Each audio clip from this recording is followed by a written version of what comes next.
chasing it, I'm going after my dreams. Ain't no taking it. It's a new year and I'm manifesting all the things that I want. Put some faith and some action.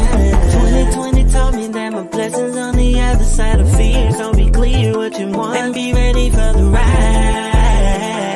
Cause doors open up for you when you step on that other side. So I'ma take the chance wherever I land, I'ma get it. Whatever it takes, just know that I plan to go get it. Cause I can't stop, won't stop, gotta keep it going just like Diddy. Cause my season's here and I ain't gon' stop until I get it. Now I'ma ride till I can't no more. Gotta get to these goals, working until the show, yeah.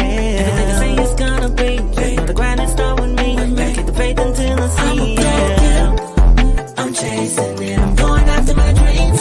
Ain't no taking it. It's a new year and I'm manifesting all the things that I want. Put some faith and some action. Told myself I'd never be broke no more than God came around and he gave me no overflow. Don't seek validation, I don't look for that no more. Cause I'm not in that place that I was once before. No. Yeah, I gave that up for sure. Show up on my own, head up better than I did before. Cause I'm gassed up and I'm ready for the journey. The gas in me, it's burning. I ain't going empty, I'ma keep that engine burning. Yeah. I'ma ride till I can't no more. Gotta get to these goals, working until the show, yeah. Everything I say is gonna be, just know the grind is start with me. Gotta keep the faith until I see, yeah. I'm chasing it, I'm going after my dreams. Ain't no taking it. It's a new.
Hello, I'm Jamil Glenn, founder of Momentous.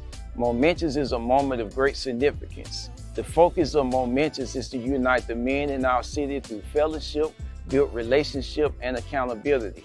We will impact the community through monthly organized events and activities. As far as the future of Momentous, I see unity amongst men as brothers, safer communities, and restoration of the family. You can follow us on Facebook at Momentous Inc. and Instagram at Momentous Inc. 87. Thank you.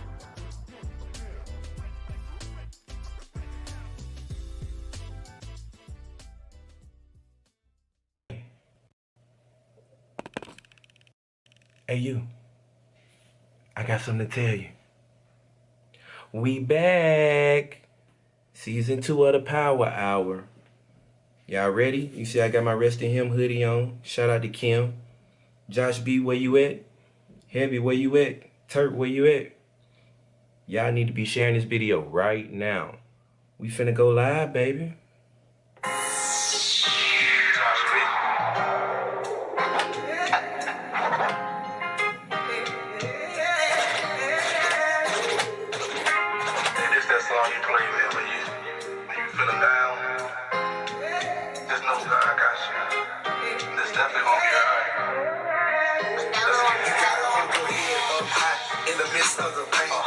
Sometimes it's hard, but the sun through the rain.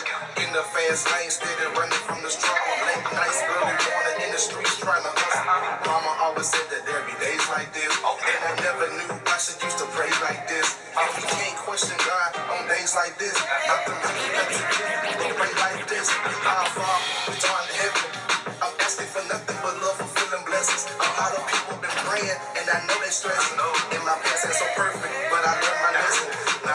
I just fill up my cups till they overflow and order my steps. Show me where to go. This feeling so amazing, got me hoping, got me praying, cause my family always saying, they always saying.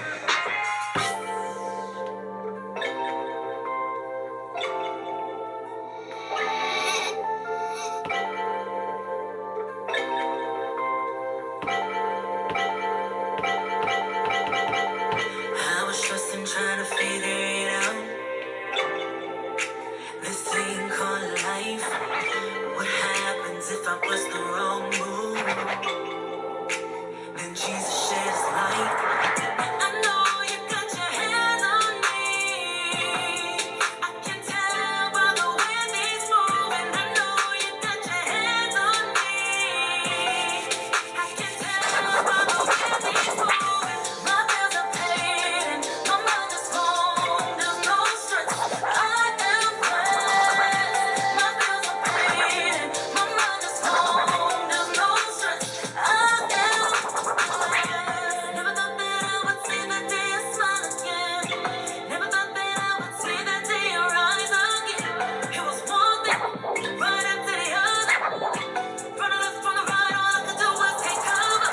From this old conference, and he laughing in my face, and the bills overdue. Ain't got a place to stay. People they was talking while I was steady walking as a different position, 'cause I was on a mission, stripping everything I lost, every time I put it on. While I was out here serving, he was working.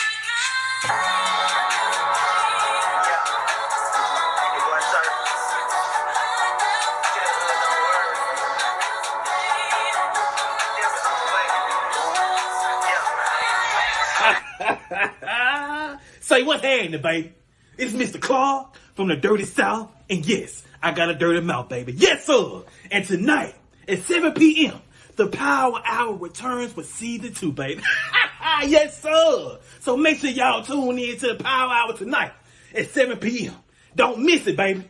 And we going up and then stuff like Cardi B. Yes, sir, baby. What a big girl is that? Boy, that boy Rick, sir, like he was DJing for a K through 8 middle school pep rally, bro. But that's my dog. But check it, man. This is the Power Hour Season 2, man. We are so glad that you guys are here with us, man, for another season. Last season was dope, but right now we're going to be bigger and better with brand new guests, brand new topics, and more stuff to talk about to get all be y'all business. Y'all know y'all love us, right? Y'all love us. But listen, go ahead and get this settled. Kick your shoes off. Get your food. Do what you got to do to get ready for the show because y'all got us tonight. This is the first episode, and we starting off with a bang. I got my boy SNIPE Young. The OG will be in the building. We're going to be chopping up with him, getting up all in his business, and hopefully he'll give us some sauce about being an artist and a producer. So check it out. Do what you got to do to get ready for the show because we from the beginning, 5, 4. You know what? I ain't gonna do that. I got some friends, man, all the way overseas in Kuwait. Some soldiers. They be watching us all the way in Kuwait, y'all. That's dope. My boy Tay and my boy Twan, y'all breakers on in, bro. What's up? What's good, y'all? Currently in a deployed environment. Keep it locked right here. The Power Hour begins in 5, 4, 3, 2, 1. Woo! Bring 'em out, bring 'em out. Bring 'em out, bring 'em out. Bring 'em out, bring 'em out. Bring 'em out, bring 'em out.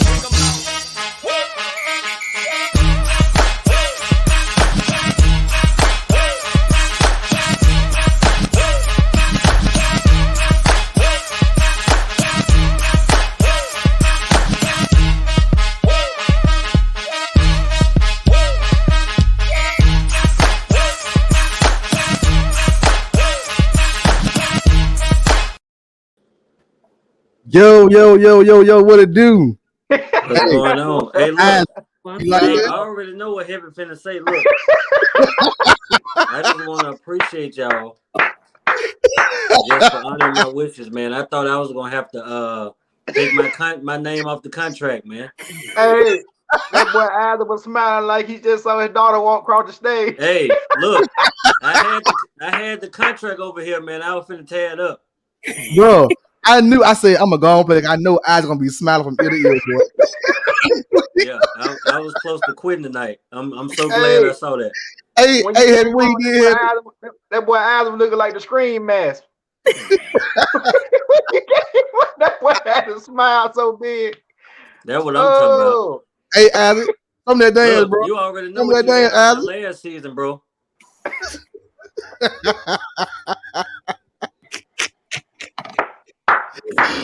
Oh man, I miss y'all, man. Oh man, I had to do yeah, that dance was for fire. that. I do dance. That, I that was was. fire though. That was fire though.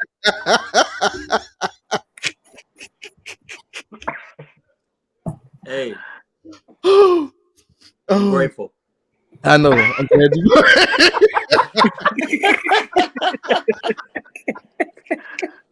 Woo. Oh my God! Listen, welcome to the Power Hour Season 2. Y'all, this is Season 2, man. That's Season crazy. Hey, 2. This Season hey. 2. We got that boy Isaac J back in the building. We got Heavy back in the building. We got Kimmy K back in the building. Turk back in the building. And my boy Rick.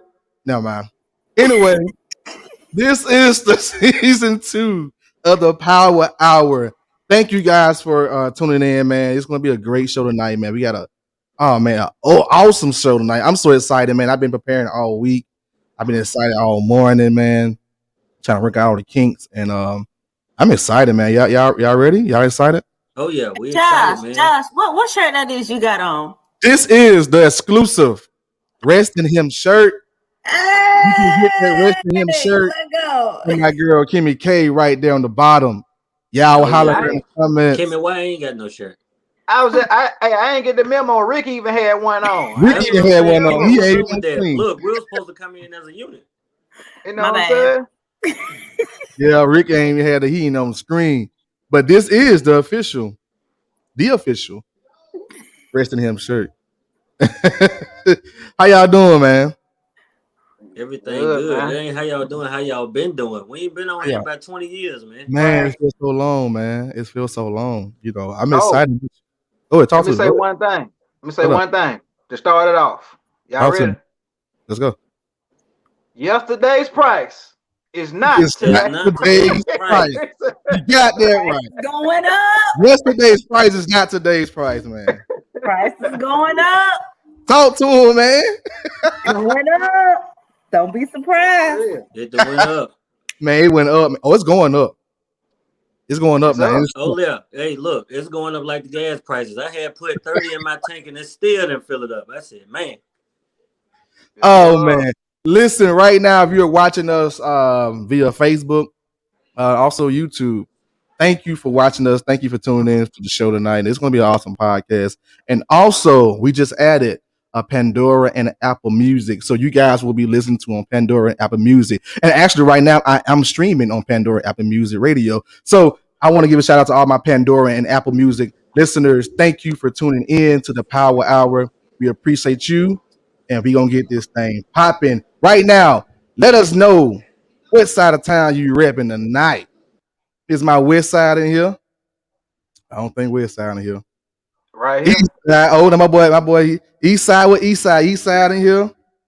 North side. Where we at? North side. South side. Play the Mm. crickets. I don't hear nothing. Like, come on. I mean, the south side. Where y'all? I mean, where What's y'all our at? side? What's our side? Well, what side was you originally from before I came out here? Oh, okay. I'm from Jesus' side. Jesus side. Okay. My boy Turk said east side in here.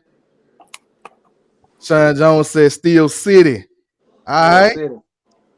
Okay. What side y'all ripping? West side. Hey, Isaac, where you from, man? From the east side, bro. Oh, east side ain't heavy, man. East side, bro. East side heavy. East side heavy. Don't matter. It don't matter. But the west side the best side, so we gonna keep it a buck. The southeast side is the best side. Kimmy, you don't count. The southeast side. Kimmy My boy from Sylvester, what to Tutwiler. do, man? She don't count. Oh, you Period. just okay. That's what I'm talking about. Sam, let them know something. Sam say Angela, baby. That's the Gang, West. gang. What Gang, it do? gang. Yeah. Okay, shout out to Angela. Legendary. I got Listen to family you. out there. Does that count? West Side, okay. West Side, there we go. West Side coming on up in. That's what I'm talking about. Come Well, on. I'm telling West y'all, Side. man. I don't know the West Side the best side, man. West Don't Side's the count. best side. Hey man, You y'all know gotta what? get it together, man. The west side is the rest side, folks. Hey, West Side. the rest How side. you say that though, man? I don't know. I'm just talking. Well, I mean, it is a Yeah. lot of killing going on over there, man. Well, So you know what? It's going on everywhere, bro. You just yeah, gotta be prayed up on all sides. yeah. Because you can literally walk in Piggly Wiggly. You know what I'm saying? And something happen. That's just where it is. You know what I'm saying? So, If but you go in we and are pick, if you go in loaded. and pick witness, something gonna happen anyway. I don't care what side you on. Exactly. What side you So on? you go Hoover, something gonna happen to you in Hoover? For real. Thank y'all again. Oh, no doubt, no doubt, no doubt, no doubt. Like I said, you guys, please share the live right now. Tell your friends, tell your sister, tell your cousin, tell your mama or your auntie, your boyfriends, your sister, baby daddy, cousin, niece. Tell all of them to tune in My right now. boyfriends had an S on it though. I was just gonna say how many they got. Hey, I don't know. That ain't got nothing to do with me. That ain't my business. I'm just letting it be out there. I'm just throwing it out there. I'm giving them options. Your Oh, boyfriend or your boyfriends. oh, okay. Gotta You have know. options. Listen. Before we get into all that, I've been listening to Summer Walker album all morning, and we ain't fooling with you today, Kimmy. I haven't even listened to it yet. I'm letting the hype die down. I don't Oh, listen to the stuff when the hype is up. Because then oh, I feel I'll you. be disappointed if I don't like it. I y'all feel love you. one. Y'all love one. Y'all love one. We won? Oh, Yeah. okay. Y'all up by 1 point. I'm gonna listen to it We just tonight. need somebody. We need somebody from the fellas to. We need the fellas to come out and represent too, man. We need somebody, the fellas, to do something. I don't know.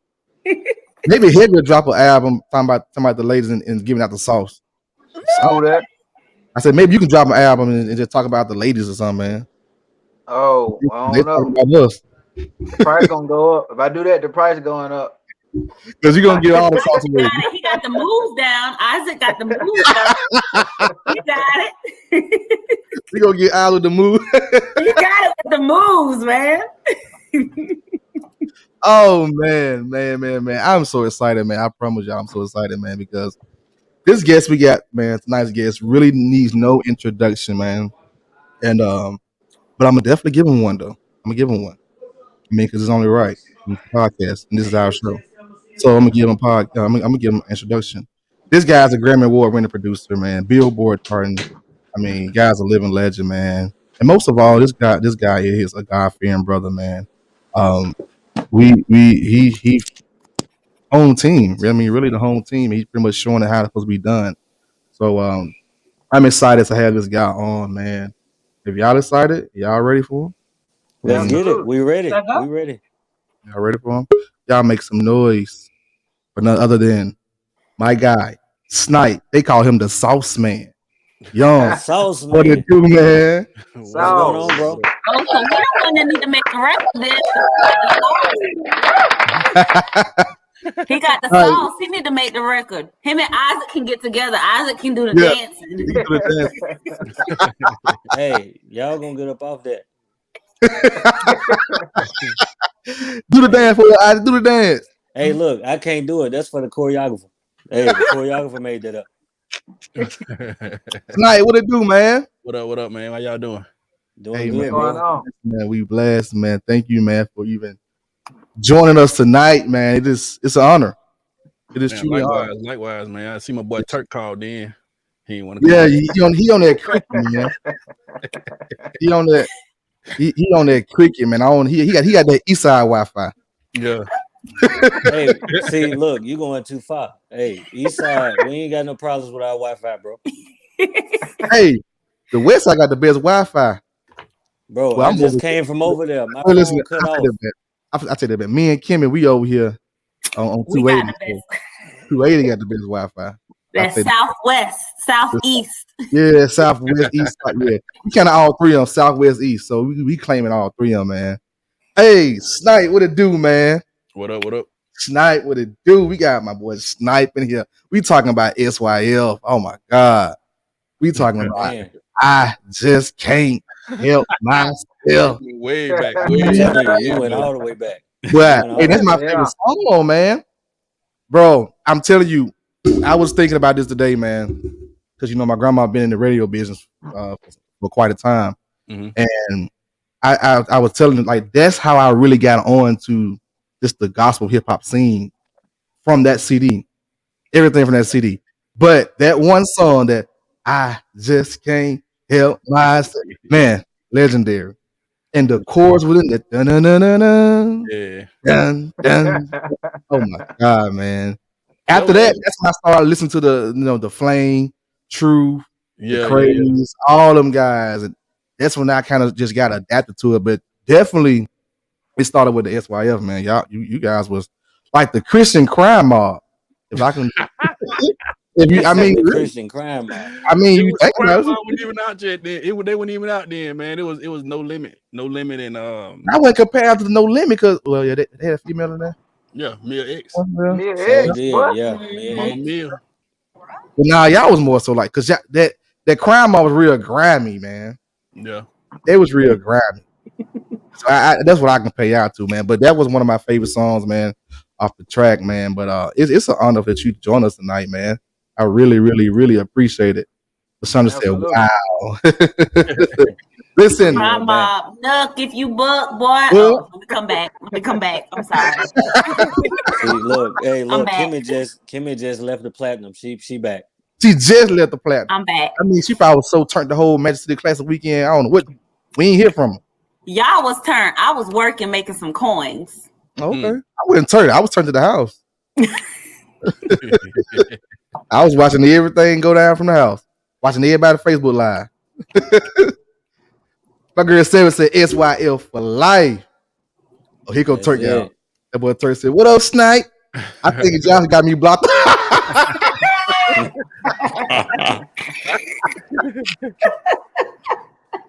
Bro, why would I do that, bro? You know this podcast ain't fun without you, Turk. Come on, man. Crazy, man. Hey, Turd said you let him in on God, he gonna do his thing. No 6'2", no power root. Straight up. Oh man. Man, look, y'all acting up in front of our guests, man. I know it's Yeah, season let's 2, do it. episode. Let's Hey, do a congrats on podcast. season 2 man. Congrats on that. Thank you, man. Thank you, man. We truly grateful, man. So let's get to the podcast because y'all missing the podcast of y'all talking about boy Turk. Turk, they talking about you, man. If you listening, man, they talking about you, man. You started it. Y'all started it. Nah, the sauce started it. They How call about him that the cricket sauce. wireless? The sauce. Speaking of the sauce, man, Snipe, tell me a little bit more about your upbringing before you was even Snipe, man. What did that come from?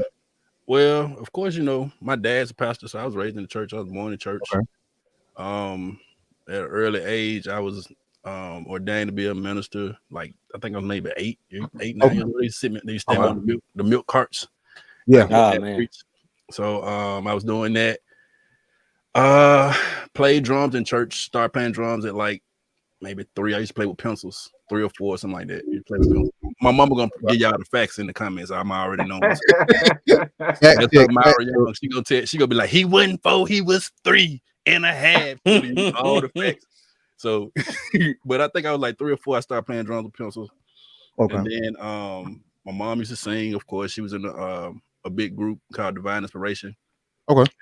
I used to play drums. I was like the second string. In church you got the older drummer that be he played a good song. Then when it's time to get the worst, They give you the sticks at the end. I wanted to play the offering Yeah. song, bro. Why you let me play the offering? You want me to play? So I used to be the second string drummer for their group or whatever. And that's when I was kind of introduced to, well, not really introduced to it, but I saw them traveling. So I saw them doing a lot of like touring and stuff with their records or whatever, but they were doing cover songs and stuff. But I was interested in the process of being an artist at that point. Okay. And so their musician, which is K Hill, which is ironically D Hill, the musician, that's his aunt. Wow. Mm-hmm. So I used to talk to her, and she used to teach me little chords and stuff here and there, and then I would just soak it in because I used to play by ear. So I woke up one morning and just started playing a song. I remember what the song was, and I was playing it at church, and she was like, "Let me show you the real chords." So she showed me the real chords, and so that's when I jumped into playing keys. And so after that, I got older, and I went to this like youth retreat thing at Providence Baptist Church, and I met 2 other cats that rap. And so I said, okay, cool. And then somebody got a word, and they called somebody up. They were like, somebody out there want to be an artist or want to be a rapper. And so I went up there, and I thought it was just me, but it was actually me, Sebastian Cole. Oh wow. The dude Sly Slim. Okay. And so all of us got up there together, and they was like, y'all gonna be a group, yada yada yada. And so that's where Demon Killer started from. DK started from. It was August 10th, 1997. So we started then. We had our first concert August 10th, 1997 at my dad's church. But from that day forward, we just hit the ground running and started doing music. But I wasn't the producer per se, because Sebastian played keys way better than me. And then, so he had a keyboard. He started doing the production. But then when we graduated high school, we did a lot of touring and stuff, doing churches and stuff like that. But we graduated high school, it was that decision time. Am I gonna go to college? Right. You know, from where we're from is you gonna go to college, go to the army, go to school. Yeah. So he chose to go to college. I think it was like 2 or 3 of us that had to make a decision in 12th grade. So I didn't go to college. I pursued. Well, I faked went to college for a minute, but my folks were never like, "Oh, you gonna have to go to school. You have to go to school." They were like, Time out. You faked going to college? Yeah, I'm gonna explain. How you did that? You gonna explain it? I couldn't move past that. I was like, what? How you fake that? My parents weren't like the average parents. They were like, okay, that's what you want to do, that's your dream, then you do that. So you want to make, even though it didn't make sense, like making beats and rapping, back then, now it's like, oh, I understand it now, but back then nobody really understood what that was. You didn't make no money. Right. No money. Yeah. So I said I want to make beats and rap. And so my mom and them, they were like, okay, cool. And so I only went to school because I graduated top of my class. I had a 4 point something. It was over the 4.0 average. So I was smart. I wasn't no dummy. But I just went to school. I was like, man, people say you go to school, whatever. And everybody else around me, that was like the accolade at the time to have. Oh, I'm going to college. You know, I'm at UAB. I'm at such. I'm over here. Yeah. So I was like, okay, cool. So I went to ITT Tech and studied electrical engineering. And I'll never forget, I was in there, and a friend of mine named, his name is actually Jesus. Oh, man. His name is Jesus.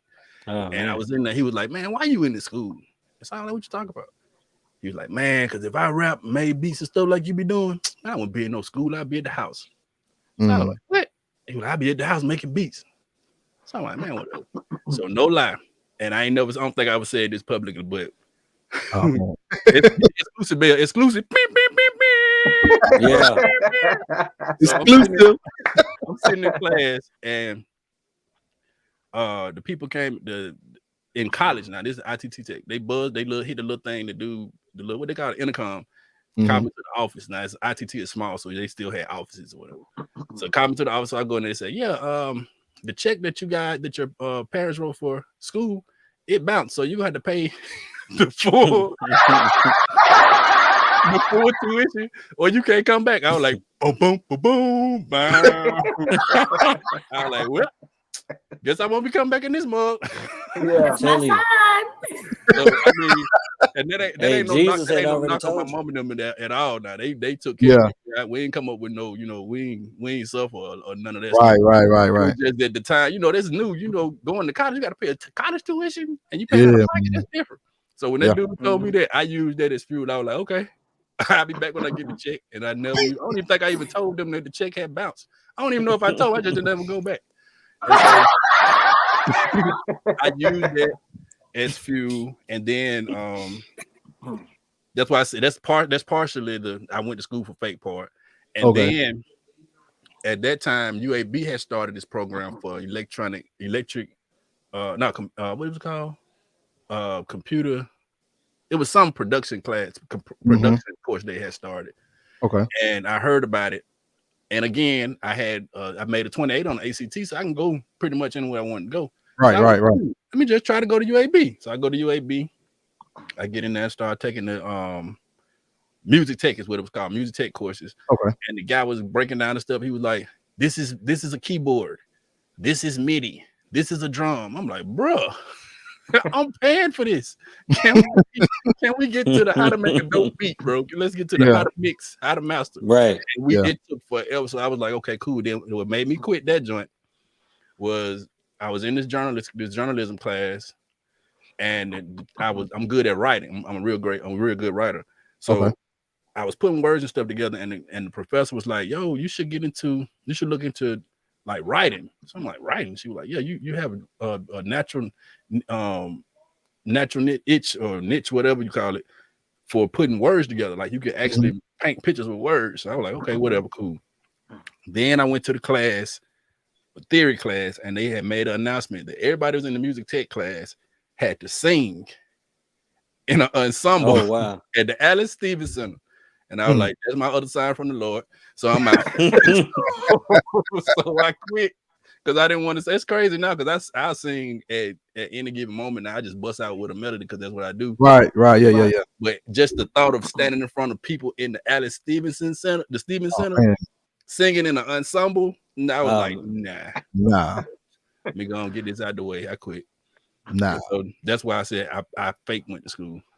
Wow. Hey, look, So you always go ahead. Isaac. I was just gonna say his friend Jesus spoke a word in his life. He told him, man, you need to go home. Yeah, go home, man. And then it's crazy, man, because it's laughable now, but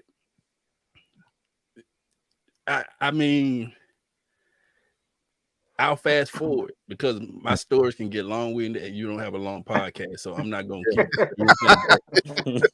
For real, man. I mean, like where I am, people look at where I am and where I'm going and think that it was like, oh, he's just a lucky dude. No, man, it's more so God ordained me to do what I do. He picked me out and said, this is what you're gonna do, even if I didn't want to do it. Like, for example, I was working after all of that stuff that I was just said. I went to I was working at Singular Wireless, and I had conformed to just back then I used to do this. I used to have this thing where I was like, I'm just gonna live by the word, and I'm not gonna worry about the world system. That was my whole thing. I ain't studying the world system. So if you go back and listen to any of the music we was talking about stuff back then, we was always going against the world system. Like whatever the world said ain't what the word said. You know what I'm saying? That's how we used to live. But that's how I still live. But I said, you know what? I'm gonna get a job. I'm gonna get a girl. I want to get a house. I'm gonna get a nice car. You know, you 18, 19 years old, you got good credit. I went up to I forgot what the name of that place is. It used to be a Toyota place, a Nissan place right across from the Cadillac dealership in Hoover. I went over there, went to Clyde Baskin, got me a car. Straight off the lot. Nissan Central. Brand new. I'm in there. In there. All right. Got a good job working at Singular Wireless. DJ Strick gave me the job. Strick gave me the job. I'm making good money. I'm working. I'm bouncing around in different kiosks in Walmart. You know, back then they had the Walmart kiosk. You go up to the yeah. I was doing that. So it was a good job. I was by myself. But they had stationed me in Bessemer at the Westlake Mall at Bruno's. So I was staying in Trustville off of Edwards Lake Road. Oh boy, you was driving. You was driving, man. Right. So it got to the point that I was taking my beat machine to work. So I would take my beat machine to work, and because it was a kiosk, so I could sit it on the side, and I'm making beats. I see somebody walk up, and I'd be like, "Okay, can I help you?" And I go over there and get them a prepaid card to keep them moving. So I remember sitting there, and for some reason, I always compared in my mind, and I was like thinking about Timberland, Neptunes, Dr. Dre, Kanye, all these people, and I'd be like, "Lord, why I can't be like them?" Yeah. And I went to the bathroom at Bruno's, which turned into Food World. I went in the bathroom, and it was like this overwhelming cry that I couldn't even contain. It was just like a weep, like one of them. And I don't even know why. I was just crying because I knew what I wanted to do. Yeah, but I trapped myself because I got a car, and I gotta pay that bill now. Now, remember I told you I had the parents that made sure This what you want to do? You can do it. So I'm still living in my mama's basement. She let me renovate the basement. I had a studio in the basement. So I'm cool, but I still want to go get a car. When I got the car, so now I'm stuck working. I remember crying in that bathroom. I left. Now remember when I told you how God always pulled me out the joint. I left. And I remember I was telling, I was like, man, you know what I want to do, but I can't because I'm working this job. I left that place, headed home back to Trustville. A Mustang on the freeway swerved in front of me. It was a 5-car collision. My car went under the 18-wheeler this way. Explorer came to the back of the, like, when I turned this way, I could see the grill of the Explorer in my back, in my seat. First thing I thought was, I ain't gotta pay the car note no more. Yeah, he got you out of it. Yeah. I was like, I ain't gotta pay the car note no more. Okay, cool. So I looked around. I'm sitting in the middle of the street. People passing by, bam, get out the road. I'm like, bro, I just had a wreck. You know what I'm saying? I ain't never had no wreck before. So I'm like, oh, what am I gonna do? So I'm sitting in the road and I'm just sitting there thinking, like, man, I don't gotta pay this car note no more. So I ain't gotta go to work no more. So I can just do it. Like that was that moment. I was like, okay, this is what I'm supposed to be doing. Because even after that, Singular Wireless still paid me for months. I was getting commission checks. I wasn't even working. Right. Wow. I was telling, like, I'm honest dude. So I'm like, hey man, look, Barry, y'all keep sending me these salary checks. I'm not working. I don't want to cash it because I ain't working. It ain't right. What if you got them? I mean, go ahead. Man, that's a blessing right there. How you get paid on your day off? Right. Let's get found a day off. You got paid on your day off. That's how I got into. That's how I just went head into. Okay, that's what I'm gonna do. And once I got that out the way, everything was covered with the car and everything. So I was out of that situation, and I just pursued music just full time, even though I was still doing it. Full time when I was working, but I took that as like an omen. Like, okay, this is, you need to be doing this, not that. Right. I got two things I want to ask you right quick, Snipe. How important is it for you to have that mind, for a person to have the mindset that you have? Because typically when people look at situations like your red car, they don't see that as an answered prayer. You get what I'm saying? Yeah. So how important is it for you to have that mindset? And also how important is it for your parents to let you cultivate your gift and not say, no, don't do that? Man, that part, the part about the parent part is I look back at it now because I compare it now that I've gotten older, and I compare and contrast my path to other people that had the same desires that I have. Like when they had the unction or they had the dream to pursue this type of career, their parents more so was like, yeah, but you ain't making no money. You need to go do this. You need to go do that. You need to do this. Forget what you want to do. Go to the Navy, go to the Army, go to the military, go do something, go work at Sitel, go work at Parker Group. You know what I'm saying? They was always pointing them somewhere to go because they didn't really see what their vision was. So the fact that my parents were able to see my vision, and when I'm telling you, it's different now because it was not like it is not. It wasn't like it's different. You know, back then, especially coming from Birmingham, Alabama, man, when you say you rap or you do beats, they immediately associate that with you sell drugs. Oh yeah.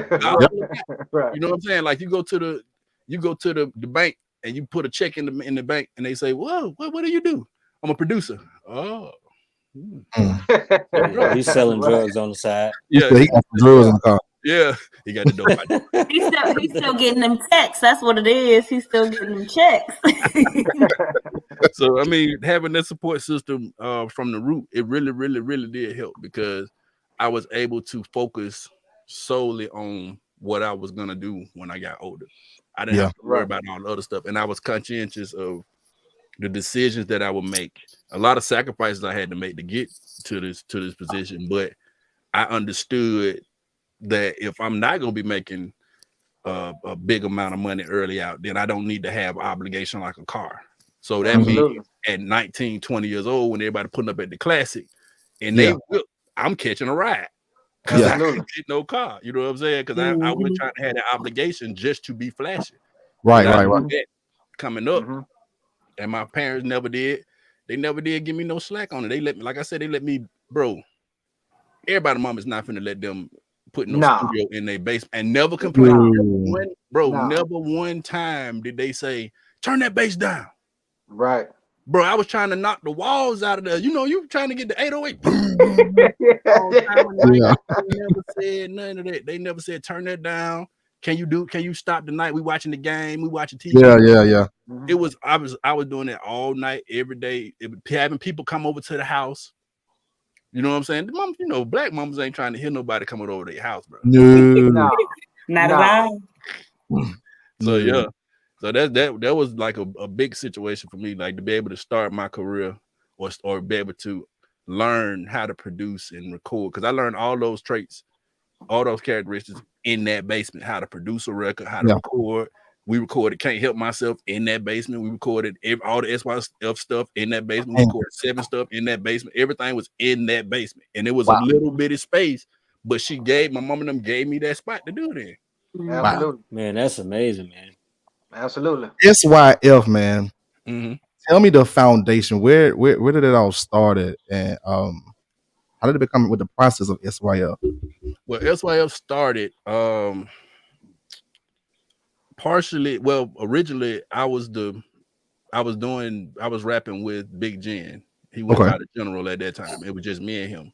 And I went to school with another girl that was an original member. Her name was Tasha. Okay. And when I went to that retreat I was telling you about, or the youth day or whatever it was, I met Sebastian and I met Sly Slim. And so we formed the group DK, Demi Killers, and it was me, Tasha, Jen, Sebastian, and Sly. Mm-hmm. Okay. And so we used to do shows and stuff as that entity, DK. Okay.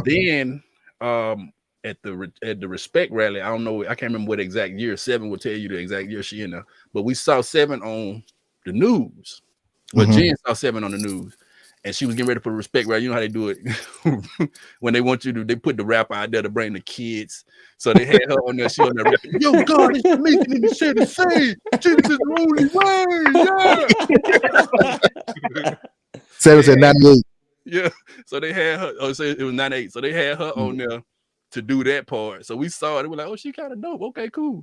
So we couldn't really hear what she was saying. We just saw the mannerism. We were like, "Oh, she getting down." So when we got there, Jen was like, "I gotta find that girl." So we were like, "Okay, cool." So we get there. I think she rapped and we rapped, and it kind of like when we met, everybody met together. It was like "Oh, that's the girl. Oh, okay, cool." And we just linked at that time, and from that moment to now, we just kept rocking. And so we started adding, we started doing shows where it was always a 7 and DK, 7 and DK, 7 DK. Then we added a girl named Melissa Michelle, and Tasha left, and Sebastian went to college. So that's around the 18, 19 years old part of our lives. So everybody had went to college. We was left with the people that was still here. So I stepped into producing. 7 was still here. I think 7 went to Miles, I believe. Yeah, I think so. Sly was younger than us. Melissa Michelle was in Montevallo. We linked up with Monte Perkins. He was in Montevallo. Okay. So all of that stuff started coming together from doing shows. We met Monte and Melissa from doing a concert in Montevallo. He liked us. He wanted to book for us. He came aboard, and we just started formulating this group. And at that time, Melissa Michelle's boyfriend was Dan. He was a dancer. A couple of other cats that I knew, Earl and Christina and all these other cats, they was dancers that was from UAB. Then we started Crump for Christ. Okay. So it was like it was just like a pile on situation. And then after so long, instead of saying, "Hey, y'all give it up for 7, give it up for DK 7, Melissa Michelle," then we were like, okay, we need to rock as a unit. Okay, we the fans on some Wu-Tang or some Dungeon Family. You know what I'm saying? We the fam, we the SYF family, the CK First family. And so that's how that started. And we started touring and doing shows as the SYF family. And you had these entities within the family. And people already know stuff looks better with numbers. You know what I'm saying? So exactly. Yeah. You showing up and off the rip, you hopping out of a van and it's 12 of y'all. They like, woo! They been snap. Oh yeah. You ain't even look, you look good, so you're gonna have to show up. And so that's kind of like how the fam got started. We started doing shows and stuff and then intertwining a lot of the different acts together. Like you may have a song with 7 on there with me, and a song with 7 and Melissa Michelle. It was for a producer, it's fun because it's like, oh, I could do this, I could put them right there, I could put that, and that's why another space where I learned how to produce records, because I had to produce records for all these different entities. You got DK, which was the people that brought you to Can't Help Myself and the more crunk stuff. Yeah. Then you got AP. I ain't mentioned AP a minute ago, but he came along when we started doing the Crunk for Christ stuff. We added him to it then. But you have an AP. He do kind of like a mild crunk. Then you got a 7 that's a conscientious lyrical rapper, Jay-Z vibe. Then you got a Melissa Michelle that's doing a neo soul, but it's one producer, and that was me. Yeah. So you was working. Yeah, so I had to. That really was sharpened my skills to be able to say, "Oh, this 7. Oh, this the fam." And then as a collective, we came together and did project as a collective as the fam. So it was like I had to be able to cultivate these sounds and put it together to make one specific sound. Let's get deep. Let's get deep. I'm gonna get deep for a minute because we got a lot of viewers, and I want to know the answer to this because me and Turk, we have conversations. Me and him talk about this all the time, and you know, Turk. I look at Turk as one of the OGs to me. It's one of my OGs as well. So I have to ask him questions the same thing because I'm new coming in, right? And that whole process that you have now is kind of the blueprint what PMG Power Music Group are kind of creating. You see what I'm saying? So the SYF family, that whole process, that whole everything that you just explained. What was the reason why it's not working now? What you mean working? As far as the world, why would you think the world's not very receptive of it now?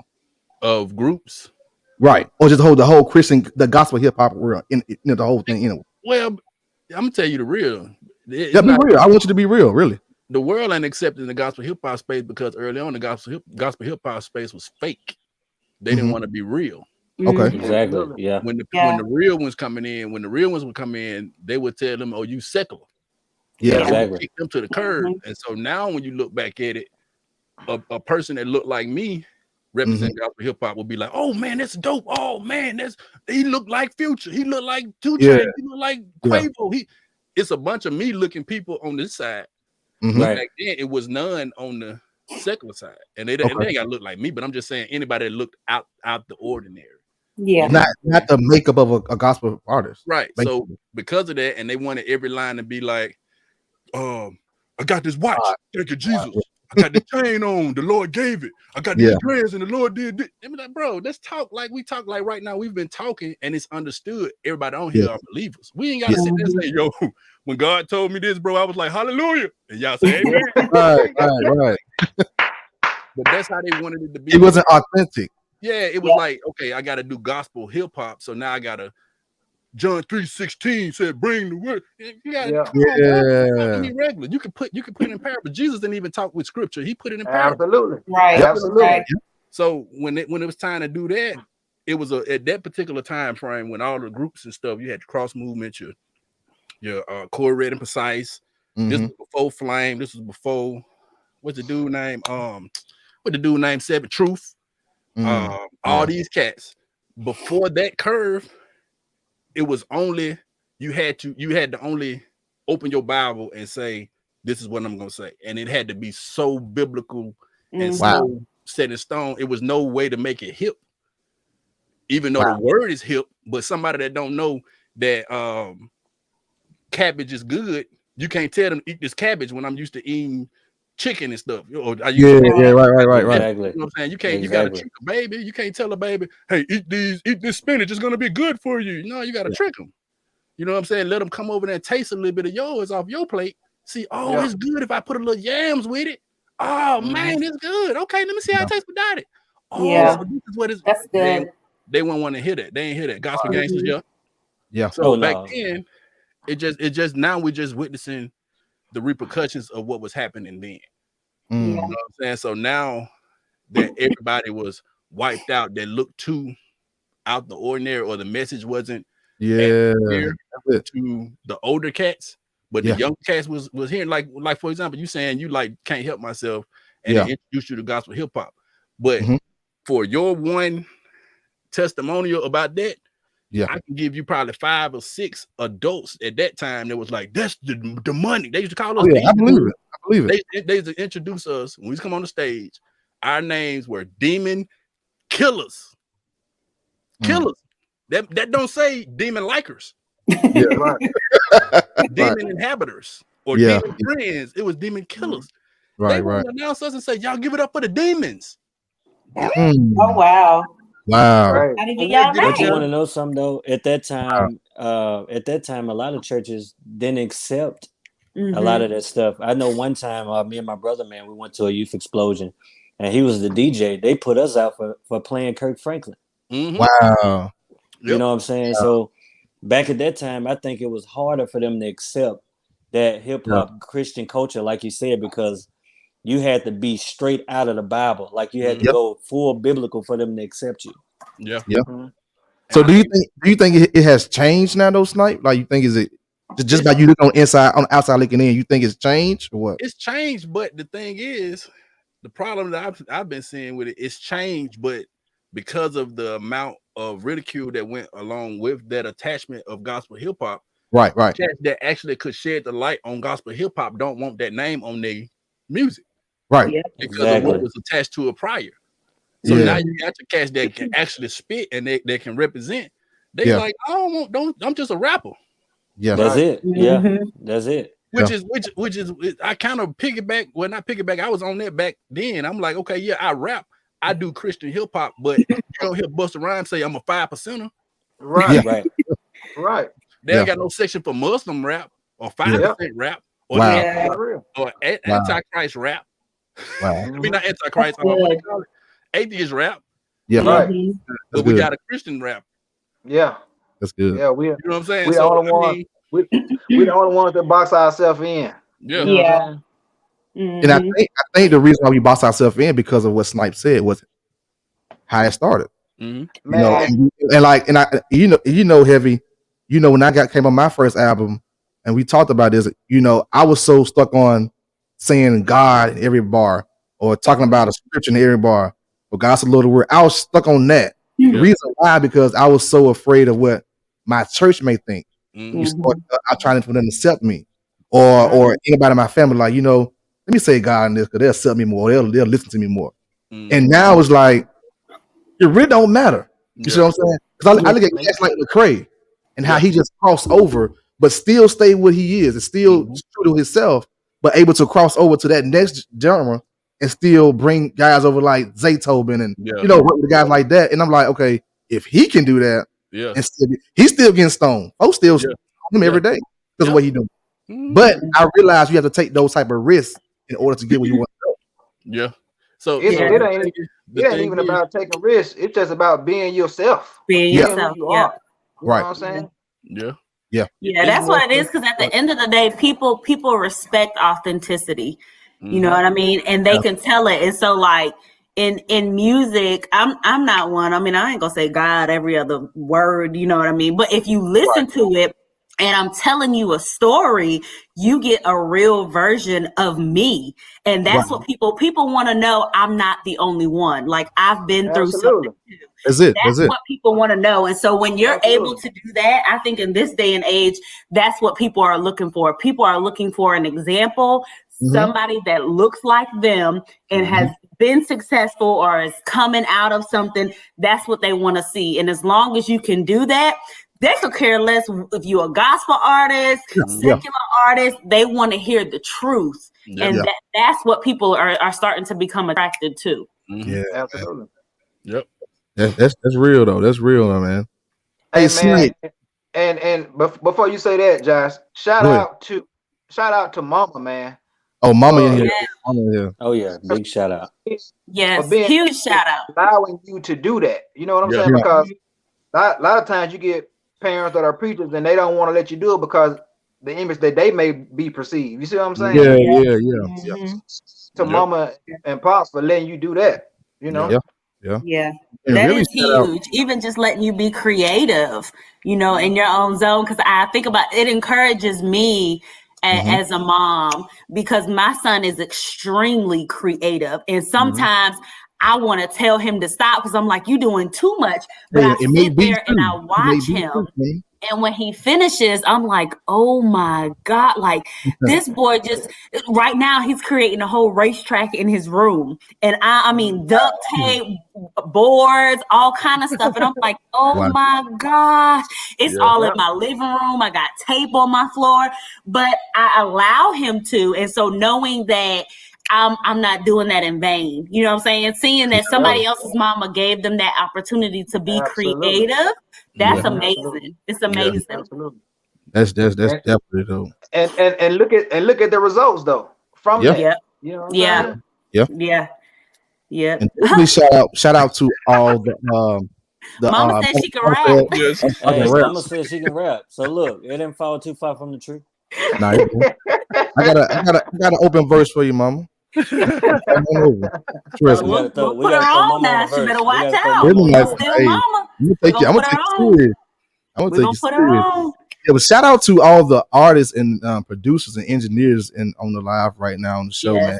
Thank you guys for tuning in. But this is so dope, man. We got, like I said, we got the home team, man. Snipe Young here, just dropping straight knowledge, man. So for everybody that's an artist and a producer on this live, thank you. I truly thank you guys for tuning in and on our show, man. That just shows it's truly an honor. It's definitely an honor, man. So thank you guys again. Snipe. Nope. You saw a football game, and at that football game, they played a track, Crunker Than Crunker. Yeah. What was your initial thought when you heard that, man? You said what my initial thought? Yeah, when you heard that and seen the reaction and seen how they were just Crunker Than Crunker. They don't know who did it. Yeah. That was my initial, like, man, they don't know where it comes from, because the Crunker Than Crunker has a unique story behind it. Yeah. Because we started doing that song around the beginning of when we started doing shows and stuff, but it was me and Sly, and we started it because we were doing things at Crunk for Christ, and we had this part of the show. Y'all know what Crunk for Christ is? Yeah. Crunk for Christ, yeah. Okay, so we was doing that at Zamir's, and we had a portion of the show where it was called a 15-minute workout. We would do 15 minutes of just interactive songs, and we would go out there and it would be something like bow, knee, and you go out there and you be just doing your bows, and you go out there and you do your knees, and you head bob. We were doing stuff like that. Right. So we did Crunker Than Crunker then. And we would do that every show, and we would split. We would call it part of the Red Sea. So we would give a side over here, side over there, and so that's where it started from. Right. We toured around the United States doing this song, but this is early. This is no social media wasn't even nowhere near a thought. You know what I'm saying? Yeah. Okay. Like this is way back before MySpace was even out. You talking about MP3 players? Before that, bro, it wasn't no MP3s. It wasn't no LimeWire. It was none of that. We were still CD. You were still popping if you can get a CD burner, bro. Oh yeah. I'm talking about back then. But if you had to burn it in real time, where that jump be playing and it just the other one was recording all the way through that real process. We were way back there with it. So we started doing that, and then we started traveling, and we would get people that come from Flavor Fest. Short T went to Flavor Fest one time.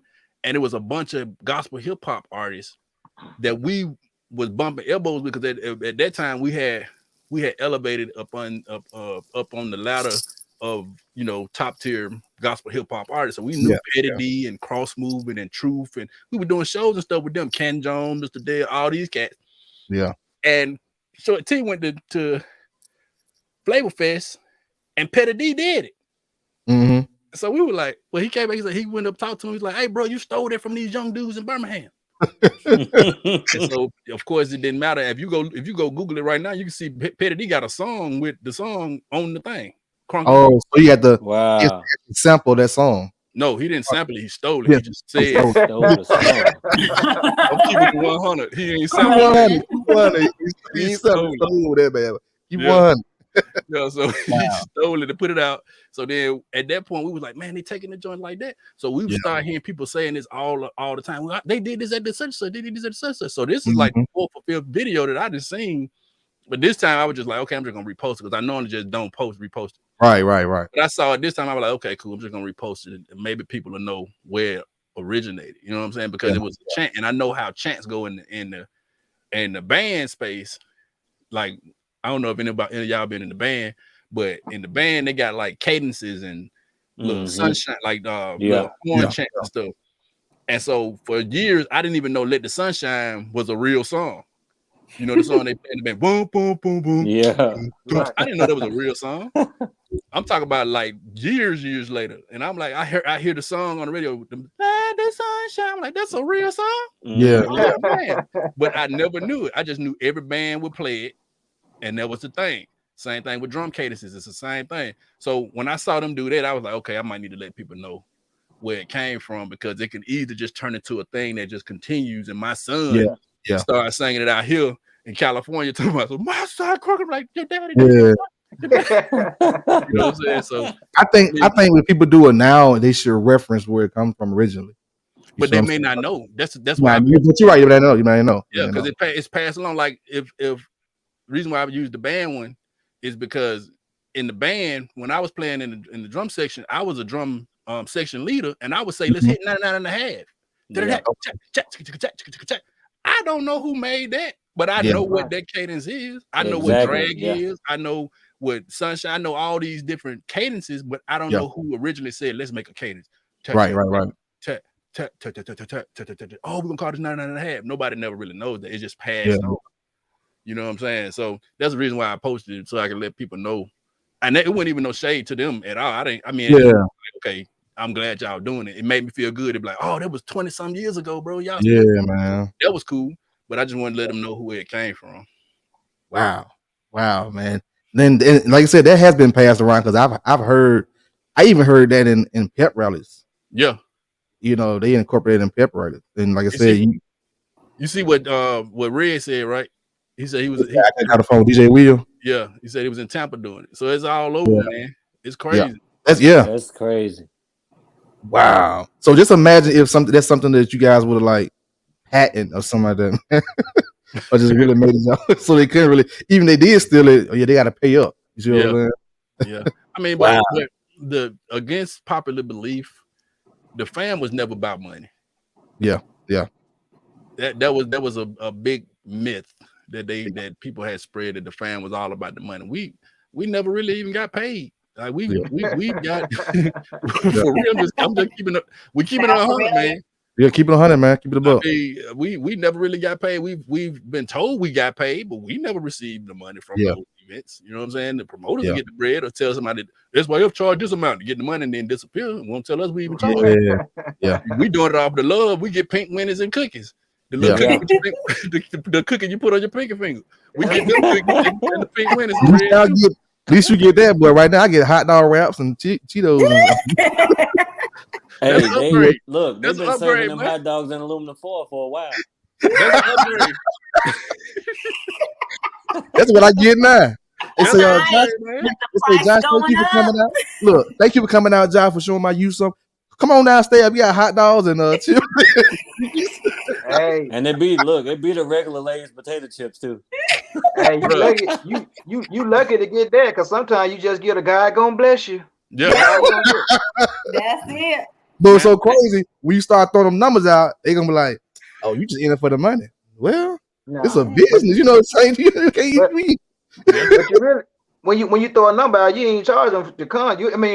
For you charging for the expenses that it take to get there, the song, the time that it take to record, the time that you're away from your family, all that. Dude, you ain't lying. But this is a shout out to Big Jim, man, because we were teenagers, and he had a for real, like a family. He had, like, at that time, I think he had three kids and a wife.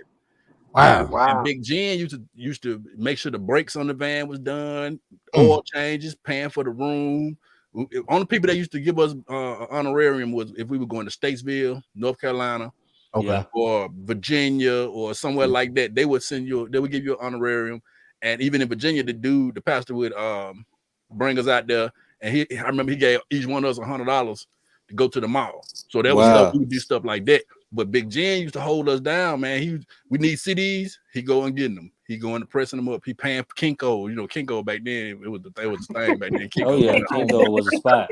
Go to Kinko, get them joints pressed up. I mean, get the labels and stuff printed, get the flyers. He was doing all this stuff. We were teenagers.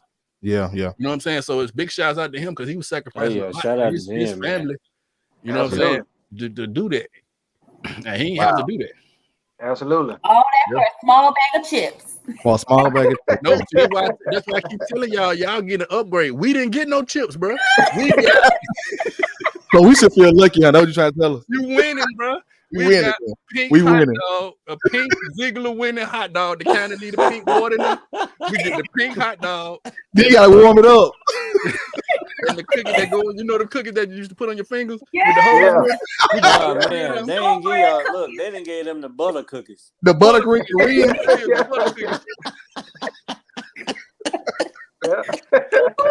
And a white styrofoam cup. I guess we live in large, y'all. We live in large. But listen, but what's so crazy, man? Soon as somebody comes to you like, hey, you want to get PMG to come to this youth thing we got going on over there? And I'd be like, yeah. Go ahead, go to our website and book us. You don't hear from them no more. That cut them off quickly because the thing is, people don't want to invest in you like they really supposed to. You see what I'm saying? Mm-hmm. They see you, they look at you like, oh, okay, them guys local, them guys really they just really trying to get in it for the win. You know what I'm saying? And they don't want to really invest in you. And that's the wrong narrative, man. You shouldn't have that narrative. You know what I'm saying? And especially in your own city. Yeah. You know. But that's what it was back then, man. That's how we was getting booked a lot. We ended up getting 15 pairs of hot dogs in the same water, boy.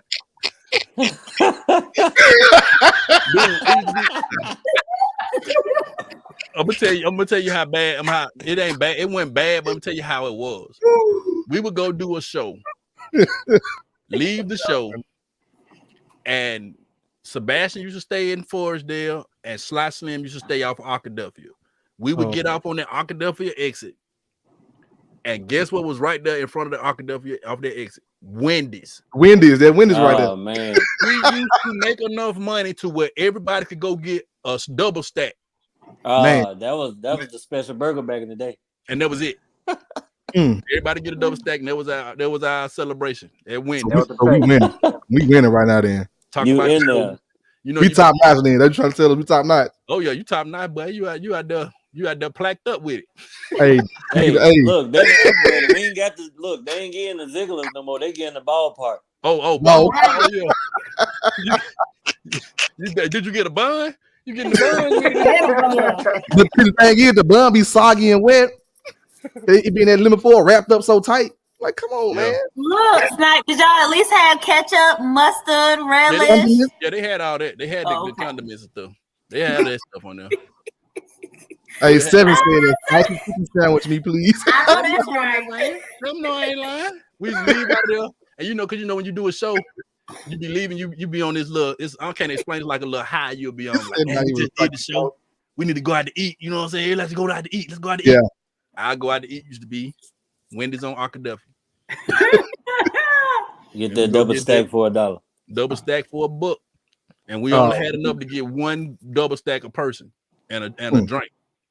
Oh, not even a chocolate frosty to go with. They had started doing the frosties at $1 later. Them frosties on $1 back then. They were later on. Oh yeah.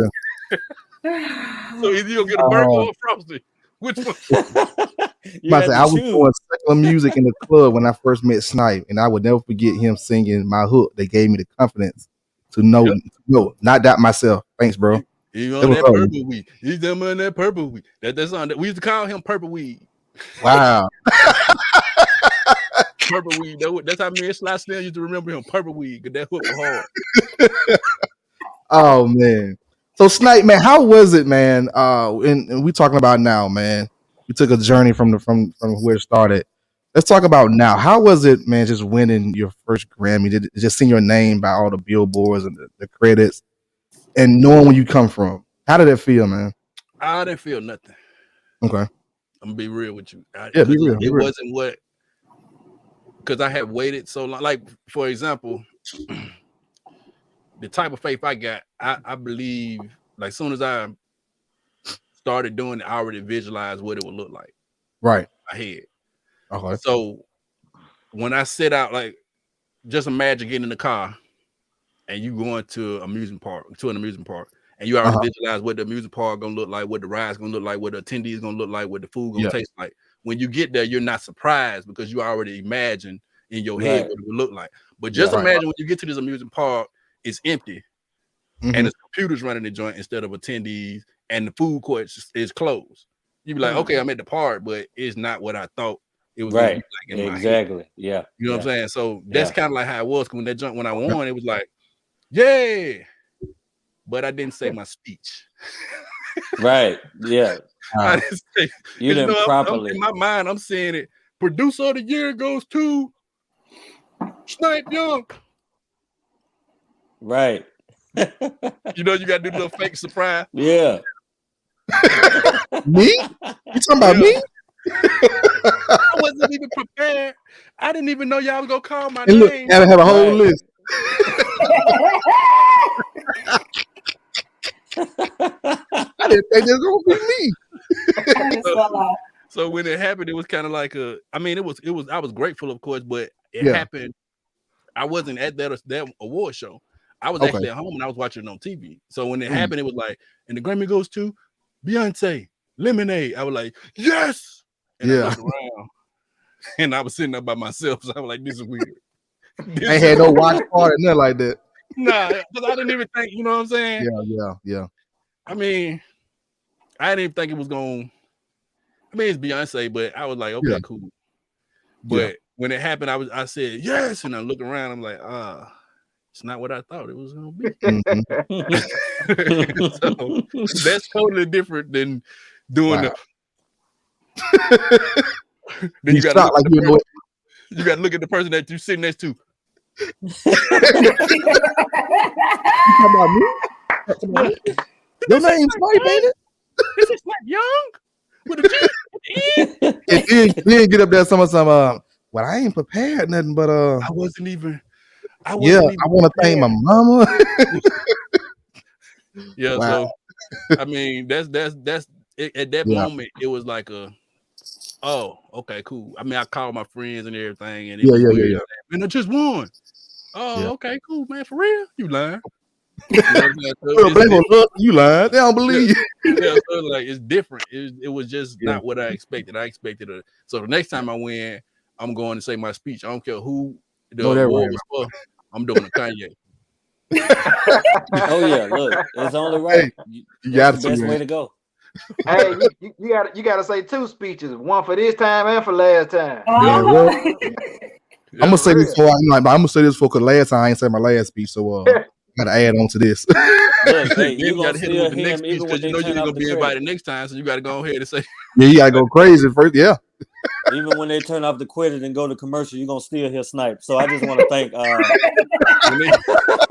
when they hit that little music on it. Stay tuned to the BET Hip Hop. We'll be back. He's still talking. Y'all want to say my mom and my Mike's still on the Quiznos commercial playing. You still hear my audio in the background. Last and foremost, I want to say, man. Dang, did you say Quiznos? Yeah. Man. Quiznos. Hey, man, Quiznos so it's like working with the people that you work with now and the connections that you have now. What advice could you give the up and coming producers and artists just by you working with those type of people? Like, what would you give them and how to move and how to maneuver in the business? I would say never overlook anybody. Meaning Josh B may be the next one popping. He may be the one that got a #1 record right now. I'm in the studio working with Josh B, but Heavy may be in the cut. Yeah, he ain't rapping, he ain't talking, he ain't doing that. So don't go in the session. Don't go in the session or don't go to the event and ignore Heavy or ignore Kimmy or Isaac because you focus on Josh B. Because Josh B may have been just the one that got in first, or Josh B may just be the one everybody know. But low key, Heavy or Kimmy or Isaac might be the one. Wow, they may turn into they That's might good. turn into the head A&R of That's good. a label, and that same energy you gave to them when you came in, they be like, "What's up, Snipe? Oh, what up, bitch, man? Josh B, what up, baby?" They remember that. You know what I'm saying? The same way you remember, the same way you remember somebody treating you like garbage, they gonna remember that too when they get to that spot. Absolutely. You know what I'm saying? So when I go to the sessions, man, it'll be an intern, or they call them runners or an intern or whatever. And the way the way that the studios are ran, the runner or the intern is the person that's responsible for getting your food, your water, whatever you need. Yeah. I need some. If somebody now want a 5-hour energy, they got to run to the store and get it and come back. Yeah. So when I get in there, they may be coming in there saying, we're going to, we'll keep saying Quiznos, even though there ain't no Quiznos out here. They say, we going to Quiznos, Snipe, you want something? I say, well, yeah, let me get something. And I give my money or whatever, give my card. They go buy it, they come back. This is where the part I'm talking about when you treat somebody, because they are responsible to go get the food because we're in there working. Right. When they come back, it'll be a simple thing like they'll want to put your food on the plate, bring you the fork, bring you the knife, bring you the napkins, bring you the water. You want water, you want Coke, you want Pepsi, you want this, whatever. And I've seen producers sit there and say, or writers, this ain't, I don't want this kind of, bring me hot sauce. Not this, I want I want red Robin, or I want red hot sauce. You ain't got this cold, warm it up. What kind of plate this is? Why this fork so small? I'm the different one. I go in the kitchen with them. You know what I'm saying? You ain't got to fix mine, bro. You went and got it. I go and put it on my own plate. You know what? I don't even need no fork. This is a sandwich. I don't need no fork, bro. I'm gonna eat this with my hand. Yeah. And they'll remember that because I'm out there shooting the bobo with them while they just got ridiculed by somebody else's sandwich not being warmed up. I'm in there like, man, mine straight, bro. You know what I'm saying? I'm good with it. You know what I'm saying? Let me cut mine right here. You want me to cut that one for you while you go warm up this food? Yeah. And then next time they see me, what's up, Snipe? Wow. And then I've seen it a bunch of times where that intern turns into a #1 writer, or turns into a top producer, or turns into an exec because they were only in there trying to learn how to get into the business. Right. Wow. You can look at you can look at Puff Daddy or DJ Khaled. You know, they both did the same thing. You know, but it gets like it's almost like in the industry, bro. They'll treat you like crazy. Even with credits, I still get treated like boo boo. Wow. Oh yeah. With credits and with plaques and multiple plaques and billboards. You still don't give you that type of respect. Because it's always who this dude is. Yeah. I'm saying dude because this is a positive podcast. I ain't gonna say the word that they normally say. Who this dude is. You know what I'm saying? Why he think he got to do? Why he got a chain on? Why he got dreads? Why it's always some other reason why they gonna try to shun you. You know what I'm saying? So it's not just on the level of intern versus producer. It's established producer and a more established producer, or established producer and a more established writer. Right. You might get a session where Heavy may have written his first #1 record. Yeah. Had a bunch of duds prior. Bunch of duds. One #1. Josh B may have 10 #1s, but his 10 #1 may have been 5 years ago. Right. Heavy gonna act like Josh B ain't about nothing. Yeah. So you got to be able to, how am I maneuver this? So you got to always be able to understand how to treat that other person, no matter who it is. It could be the engineer, the songwriter, the artist, the producer. Just treat people like people, bro. Yeah. That's it. Absolutely. That's the biggest advice I can give you, because it's gonna it flip back both ways. Yeah. Because even though you may come up there and be capping, like, oh, I'm the man, I'm the this, I'm the yeah. When your song ain't #1 no more, it's over. Your song go #1. Yep. Do you expect Snipe Young to be like, yo, bro, I can't respond to your email? Yep. You're not #1. That ain't that's fair. good, man. That's good. Right. Wow. Well, we as an artist and producers, we know that you can't give your Billboard chart to an artist, or you can't give your Billboard chart numbers to a producer. You can't give your plaque to a producer or a plaque to an artist.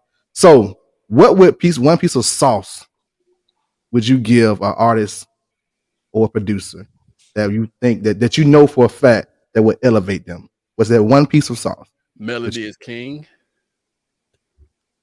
Okay. Melody is king. If you're talking about from the creative space, meaning okay. So I'm gonna give you two then. I'm gonna give it Go two. ahead, do your thing. Go Melody ahead. is king. Reason why I say that, the producer that I work with, he worked with Michael Jackson. Okay.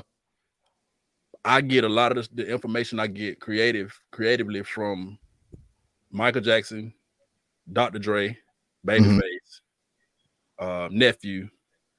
Who else? Ooh, Babyface. That's my guy. So Sorry, I'm back. a universal thought that's amongst all of them are the melody part. Is the melody part. Meaning, if I'm sitting there and I say, you know what that song is. Absolutely. You know what I'm saying? You know what that, you don't even know the word. So that's why when you go overseas, they don't even speak English, but they yeah. Yeah. You're right. That's real. Because melody is king. You know, the chorus can do whatever the chorus gonna do. The but melody, if that melody is solid, a solid melody, and it's something that can stick in your head. They don't care what you say. Absolutely. If that melody, mama say, mama son, mama say, mama, we still don't know what he said. It's crazy you say that because my daughter do the same thing to songs now. She's 4. She don't know the words to it, but she'll hum it. But you know, when you say your daughter do that, I mean, how you think that kids learn the ABCs? A, B, C, D. It's the same thing. Yeah. It's all melody. So that's the most important part of a song is the melody, to be able to make that melody stick. If you got a melody that stick, that's on the creative side. On the artist side or the business side, I would say first rule before you even talk about my record come out on the 13th or my record come out on the 12th or whatever, know the business. Know what you're getting into. You don't go to work. You don't get hired at give me a good job, Amazon. You don't go get hired at Amazon. They say you're hired, and you be like, yeah, and you just show up and start working. Nah. No, and you don't know what's going on. You got to go through the process. Yeah, and you be like, okay, yeah, I understand y'all give me the training. That's cool. I appreciate the training. What my benefits? Exactly. How much I get paid? Okay, so if I call off, do I get paid for that? I don't. Okay, so how many days I get paid for it if I call off? How much time I got? Yeah. But when you jump in the music business, cats just throw the music up there and say, here we go. Let's see, we're gonna blow up. Okay, if you blow up, you make a hit record and blow up, then what happens? You don't even know the business to even know how to handle the business when it comes through. That's good. And I was gonna say, because the thing is, especially if you don't know the business, they see the passion, they look at the talent, and you can be misused in so many ways. They can use you and kind of throw a big name, in the atmosphere and say, well, we need you to do this for such and such. You don't know the business, you thinking it's all good because the name is big. So you done wrote a song that went #1, but you ain't get paid for none of it. And the flip side to that too, bro. You could know the business and still get absolutely, yeah. You can still get put in the blender, knowing everything you need to know. You know what I'm saying? But at least you know, okay, this ain't right. This is not exactly. Yeah. And you can have, because you're only gonna get what you negotiate at the end of the day. Absolutely. If they tell you, hey, we got this record. We want y'all as a collective to write this record. All 4 of y'all, and we're gonna pay $10,000 for y'all to write this song. There's a low ball. We're gonna pay y'all to write and produce this song. But watch this. I'm a music supervisor. Right. I'm gonna give you a scenario so you'll see how I can easily flip. I'm a music supervisor. So Isaac, I want you to produce this record. Isaac say, okay, cool. What kind of record you want? I want something that got maybe a dude that rap, maybe a girl that rap or sing, and another dude that maybe rap or sing. Can you get something like that? And he like, oh man, that's perfect. That sound like Josh. That sound like Heavy and Kimmy. We in there. He come back and say, okay, cool. What's the producer fee? I say, well, we're gonna pay $10,000 to license this song exclusively. He hear $10,000. He like, boom, we done made it, cuz. He come back and tell y'all we gotta write this song and we're gonna get 10 bands. All right, so y'all might come up with it and say y'all gonna split them 10 bands between 4 people. That's cool. But what he didn't catch when I said it was exclusively. He didn't hear me say anything about what the royalty rate was gonna be. Yeah, He didn't hear what I said. He didn't hear when I said exclusively. And when I sent him the paperwork over, I'm saying exclusively because I'm gonna own the master and I'm gonna be the one that receive the publishing. I'm giving you $10,000 as a license fee, as a buyout. That's it. So because he heard $10,000, or you can even say $100,000, and I'm finna put this song on what's a big movie? Fast and Furious. I'm gonna put it on there. Yeah. You know what I'm saying? So I know the royalties gonna be amazing. I know what the sync gonna look like on that. You don't. So I give you 100,000. I might get $150,000 for the sync. I pocket 50,000 plus I get the publisher and I own the master. So now when this song is number one, like the one that Wiz Khalifa did with Charlie Puth. Yeah. You heard them Oh vocals? yeah. You heard them vocals then, no auto tune. Look, so, tell him, Snipe. So when you know that's happening, when you know that can possibly happen, look at the spiral effect after the movie. That's number one for so long. But if you signed over to me and I gave you $100,000 up front, it looked good. Y'all split it $25,000 a piece. I'd have still made a residual off of that one record, and I pocketed a portion of your license fee. Exactly. Yeah. Wow. So it's a lot of what? You don't think about stuff like that, man. Yeah. Because it's top they don't secret. think about it. It's top But secret. you know what's so crazy is we just had this conversation today. We just had it. We did. Because I don't know if you've seen a Snipe, but I can't remember the numbers. But Summer Walker, they broke down, they were saying it's for her industry, for the label, it's 15 cents for every dollar the label gets. And I think she signed an 85,000 advance, but they own all her masters. Wait, what? She signed an $85,000 advance. I think it's 75, but yeah. 75, but they own all her masters. But she's only making 15 cents for every dollar she makes. Oh, she making 15 cents. Yeah. Okay, yeah. The label, of course, the label gets what they get. But the fact that the whole thing is the fact that she doesn't have ownership of her masters. Yeah, and we were just talking about how having ownership of your masters is key in life. But okay, so let me debunk this right quick. All right. So the reality of this situation is if you're going with a major, you're not gonna own your masters, bro. Right. Period. Yeah. So people come on there. People, I see a lot of people saying, "Oh, I'm independent. I own my masters." That's cool. That's great. Yeah. But if you're going over to a major label, they need some skin in the game too. That's where the master come in at. So if I'm giving you 85, 200,000, whatever I'm giving you up front, you got to recoup that. Right. Yeah. You know what I'm saying? Yeah. So once you recouping, that's where the flim flam come in at, because of the way the temperature of the game is now. It's hard to recoup because you're not really selling no records. You're getting a fraction of a stream. Absolutely. So the reason why people be talking about own your masters because you cutting out a lot of that middleman. But if you sign to a major label, most of the artists that sign to majors are not owning their masters. So when they get on there, if they come on there saying I own my masters, you got to really think, do you really own your master? Right. You know what I'm saying? I'm just being 100 because that master part of it, that's that's almost like it's like a car note. It's like a car. You can pay, like you go out and get you a Maybach, right? Well, we'll put it to something more that we'll understand, because I don't even know how a Maybach car note to look.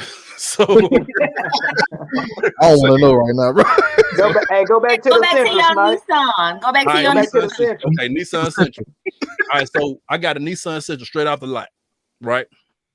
Technically, it's my car, but it ain't. Absolutely. Right. Yeah. If I have a wreck in that car, I'm responsible for it. If anything happens to it, I'm responsible. I got to gas it up. It's mine in that sense, but it's not mine until I recoup the amount they loan. Yeah. So it's the same concept with the music space. So I can own this car, but whatever that bank is the one that owns the master. Right. Which is the title. Okay. So basically, when people say you need to sign Def Jam, but you need to get your master. So basically, you saying, hey, bank, give me a loan for $38,000 or $28,000 for this Nissan Central. I'm gonna give you in return $2,000. No, matter of fact, because they don't get no money on the master on the label deal. Yeah. So I ain't gonna give you no money. You just give me a loan for $28,000. I'm gonna get the car. Mm. You don't have no rights to the car. Just let me pay you back when I can. Wow. That's not how the game. Yeah. That doesn't happen. That's not how. Nah. So when the music business, it's the same scenario. It's a lot of other tricks that's playing the part with it, like recouping, how you recouping, how long after the album is done, how long the contract is, and the duration of it, and where it's covered. Like it's a bunch of other elements in there that can be worked around. But the simple element of the master versus the the artist owning that master, it's gonna be rare that they get that coming in the game. Yeah. You know what I'm saying? So Summer Walker getting about 15, 17 cents on the dollar. That sound about normal. Cause she ain't put no money up. She ain't paying for the video. Because you saying you can't forget the $85,000 they gave her to recoup is just for her pocket. That's her advance. Yeah. If it was $85,000 advance. Yeah. She still got to recoup marketing. Yeah. Touring, hotel room. All this stuff got to be recouped. Producer fees. Every producer that was on the album got to get paid. Every mix session, every recording session, every mastering session, all the outfits, the publicists, the video shoot, the cars rented for the video shoot, the girl that's coming to the video shoot, the crafty, the promo, the Instagram promo. Yeah, all that's got to be recouped because it's part of the album. Yeah. But the thing is, artists need to know this though, man, because they just jump into the game and they just jump into the studio. So I'm gonna make this music. Okay, you making music, but the thing is, you don't really understand the whole backstory of the music. You don't know the business side of music. Mm-hmm. You see what I'm saying? And that's what I want to know. I be want to research stuff like that, the backstory and the business on the business side. Because it's good to make some good music. It's cool and all, but if you really want to be serious about it, you better know the business of it though. Mm-hmm. You know what you're getting yourself into. Yeah, because I'm pretty sure an artist now here, if let's say QC, if QC come to Birmingham and say if you got like a rapper's hip hop showcase, and they want to sign two guys from here, I guarantee you them two guys are gonna just jump quick on it without even hesitate. Yeah. Why? Because they don't have what they have. They don't have $85,000 now. You know what I'm saying? So why would they want to sign with $85,000, get the money and get them a car, and get their mama straight, their family straight? You see what I'm saying? So that's a good thing that you just giving the business side of it, man, because a lot of these artists and producers do not know how serious it is. And it's another a lot of this stuff is really deep. But another thing that producers need to look out for is that the same phrase about the recoup. So, for example, if we'll say Lashandra did a record for give me an artist, Summer Walker. We'll say Summer Walker. Yeah. And they say, Lashandra, we ain't got that big of a budget, so we're gonna give you $7,500. Yeah. And she like, man, all right, cool. And she get the paperwork and it says $7,500, but then it says that they got to recoup on the front. What that means is Lashandra gonna get her $7,500, but Lashandra's not gonna get her royalties until depends on how it's worded in the contract. Until that album recoups the money that she got up front. Wow. No. Not that money? The whole budget. Wow. Before they release the back end. Right. They also have contracts that say we'll give you a half of it. I mean, you get the whole $7,500, but 50% of it is recoupable. So it's different ways that you like if you get a good entertainment lawyer, like you said, you're gonna get what you negotiate. You can negotiate and wiggle out of it, but they're gonna put it on there just to see they can get away with it. Wow. Absolutely. Yeah. They want to recoup the whole you get paid $7,500, but they waiting until they recoup $250,000 just to give you your royalties on the $7,500. Wow. That's my God. But on the $7,500, you probably the smallest producer that got paid on there, and you got $7,500, but they got Hit Boy, Timberland. Yeah. London on the beat. Each one of these jokers charging $30,000, $45,000, $50,000. Oh yeah. You gotta wait till all this money is collected just to get your little 7,500 out Wow. recoup that little piece, just to start seeing your residuals on your royalty side. There's a lot of little tricks and stuff they got in them situations, man. Even with artists, Snipe, don't they got some contract where they can get part of your show and part of your merch? It depends on what the verbiage look like on a 360.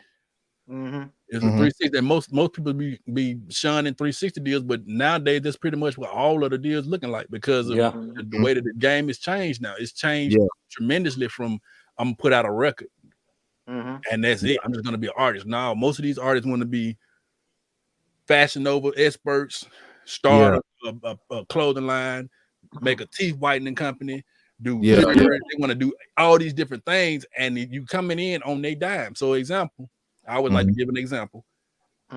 If y'all started this podcast, I don't know, it don't matter who started it originally, but say for instance this podcast pops off and next month is bigger than I can't think of no big Joe Budden podcast or we receive in Jesus' name. It's just bigger. It's just bigger than all them joints, right? Right. Yeah. And then LaShondra wanted to join. The LaShondra Renee, the one that's in the comments. Yeah. She want to join. Y'all open and let her join. She come over there. She joined. Y'all built it up from scratch. Right. She come and join, but she's benefiting off of the fact that y'all got a podcast that's popping. So when she come on y'all podcast, now she's saying, "Hey, y'all go check out my flat tummy teeth. Go check out my teeth whitening app. Go check out this video." She's benefiting off of y'all, prestige. Right. So y'all should be eligible to get paid off of what she doing, because she came on y'all joint to boost her joint. Wow. Yeah. That's all the 360 joint is. That's all that junk is basically saying. We giving you this money, but we know you're gonna get popular off of what we're giving you. Right. So in return, can we get a piece of that we know you're gonna spin off and start doing acting? You know you're gonna start doing this, you're gonna start doing that. We know this is gonna happen, but we're giving you $250,000 advance, and we know we're finna push you heavy. Can we help? I mean, can we get a piece of that? And they be like, "Oh, okay, cool." That's how that's what the 360 deal is about. But it depends on the verbiage that's included in there, whether they can get ugly with the percentages that's asked for. But that's essentially what a 360 is. They just want to make sure that when you go out there and explore these other options, that they get the benefit of you coming on Def Jam. And Def Jam blowing you up. And now you saying, "Well, here you go. Now I'm Def Jam biggest artist. I got these sneakers I'm trying to put out." And then, bro, yeah, because you became popular off of Def Jam. Yeah, that's true, man. I was gonna say, and then a lot of times, man, I done been to different rooms where, you know, they had you writing for these big names, and you may have wrote 100% of the song, but you know, they may tell you, okay, can we change this a little bit so they can get part of that writing percentage? Wow. I done had that occur on many occasions, just so they can get a percentage of the writing, so you won't get fooled. Wow.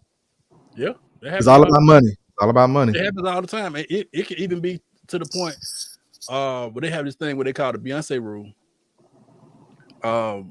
It could even be where the artist don't change nothing, and just because it's the artist, they get a percentage. Oh, absolutely. Yeah. You know what I'm saying? Okay, I'm Snipe Young. Say for instance, I'm number one. I'm in Drake status on the artist side, and y'all write a hit record. I'm like, okay, that joint slapping. Y'all wrote it to sound just like me. That's cool. I need 30% though. Yeah. Oh, yeah. Right. Yeah, for sure. Y'all like, bro, you ain't write nothing. Yeah, but you not me. When I do it, it's going number one. When you do it, it's going in your closet. It's going on your computer. And that's how they look at it. They're looking at it like, okay, it's more of an opportunity for you than me. I'm already a big name, so go on, let me throw that 30% on there. Yeah. Yeah. Wow. That's crazy. But like I said, artists need to know that, man. They need to know that. Artists and producers need to know that, man, because they just hop into the game thinking it's all peaches and cream and they're all flowers, but it's way much more deep than that. Hey, first of all, they hop in the game and don't want to put the work in. That's first of all what they do. You know what I'm saying? Definitely. Wow. So Snipe, man, you know, without you know, you ain't got, you know, I'm a big thing on I'm big on moving in silence and not telling your next move. But if you could, man, what you got working on next, man? What's next for Snipe, man? What you got going on? Man, I'm working on becoming a household name. Okay. That's what I'm working on. So you don't feel like you are now? No. Okay. No. Okay. Reason I say that is because I can look at the way that like say for instance, if I'm on social media or if I go to a session and if you got to ask me who I am or ask me what I've done, then I ain't working hard enough or I'm not where I want to be. Yeah. Like I told you, like I said, when I started, I saw where I wanted to be. Yeah. And that joint, I still got the magazines that I used to look at from Scratch Magazine. I used to have them joints on my wall up there. It was Dr. Dre, Timberland, Pharrell, Kanye. And Jermaine Dupri was on there. I think I had a Jazzy Faye went up there. I can't remember who else was up, but I know them was prominent. You had them all up there. Yeah. But that was my vid. That's who I was like, okay, that's the status quo. That's where I want to go. So if Kanye, if you had to say, y'all welcome Snipe Young, and my screen popped up there and it was Kanye, you have no doubt that everybody would know who that was sitting down there. Right. Same thing with a Dr. Dre, same thing with a Pharrell, same thing with a Timberland. You know what I'm saying? But somebody just passing by your page that don't know Snipe and they click on that and be like, who is this Snipe dude? So they got to go to Google. Yeah. Right. Oh, okay, cool. Oh, cool. You know what I'm saying? So my next move gonna be my best move. So at the end of the day, I saw where I wanted to be. So I can hear, I never get complacent on plans, getting complacent on number ones and none of that because I know I'm catching up. You know what I'm saying? So as long as I understand that, I never get complacent and I'm gonna continue to grow and I'm steadily learning. You know what I'm saying? So people ask, like you asked, I know you probably was asking like what project I'm gonna be on next. No, I was just saying in general. That's what I'm on, man. I'm on letting people know because a lot of stuff I've done, I didn't tell people. I used to just tuck it in because when I did win the Grammy, it was a lot of talk that Snipe ain't did nothing. Like I heard all that, you know what I'm saying? That's crazy when you get an accomplishment and the people that actually know you, they just like, oh, he ain't do that for real. Yeah, I don't see that. Yeah, your own people be say that. Yeah. So what happened with me because of the way I was raised? Like my dad is super humble. My dad don't talk about nothing. My mama gonna talk though. My dad, my dad ain't gonna say nothing, but my mama gonna. You see, she's still in the comments. I'm tell shout out to mom. Big facts. You better tell him, Snipe. You better tell him. That's what I'm saying. So I'm more on the personality wise. Like I'm a jokester or whatever, but when it's time to talk about stuff, I'm kind of like my dad. I just be like, okay, it happened. So it take everything in me when I be doing a little live video and I pull the plaques out. I had the plaques for like 2 weeks before I even did the junk because I'm like, man, I don't really want to do it. But I'm like, okay, if I don't never tell nobody never knowing. Yeah, I never know. And then I be getting mad. I be getting mad, like low key. I talk, ask Cole, you can ask Kim. I be getting mad. I'm like, how y'all gonna, not y'all, but I'm saying how they keep having these articles and saying this person from here, this person from there. They don't never say my name. They don't never say me. I'm like, I be getting mad. Like I ain't working hard enough. Like, bro, they don't know you. You don't never tell them. Absolutely. Wow. And you know I think a part of that too is because there's a fine line between being humble and tooting your own horn. I think a lot of people these days, that when you talk about yourself, when you toot your own horn, they look at you like, he think he better than somebody else. Not understanding like what you just said. If I don't tell you my accolades, then you won't understand that I'm true to this. Like this is what I do. I'm not just tooting my own horn just to be out here, you know, making noise, but I'm trying to let you know, hey, I do this. Like this is what I do. But it also comes with a side, because I can relate. I don't tell nobody what I do. I just do it, and everybody's like, Kim.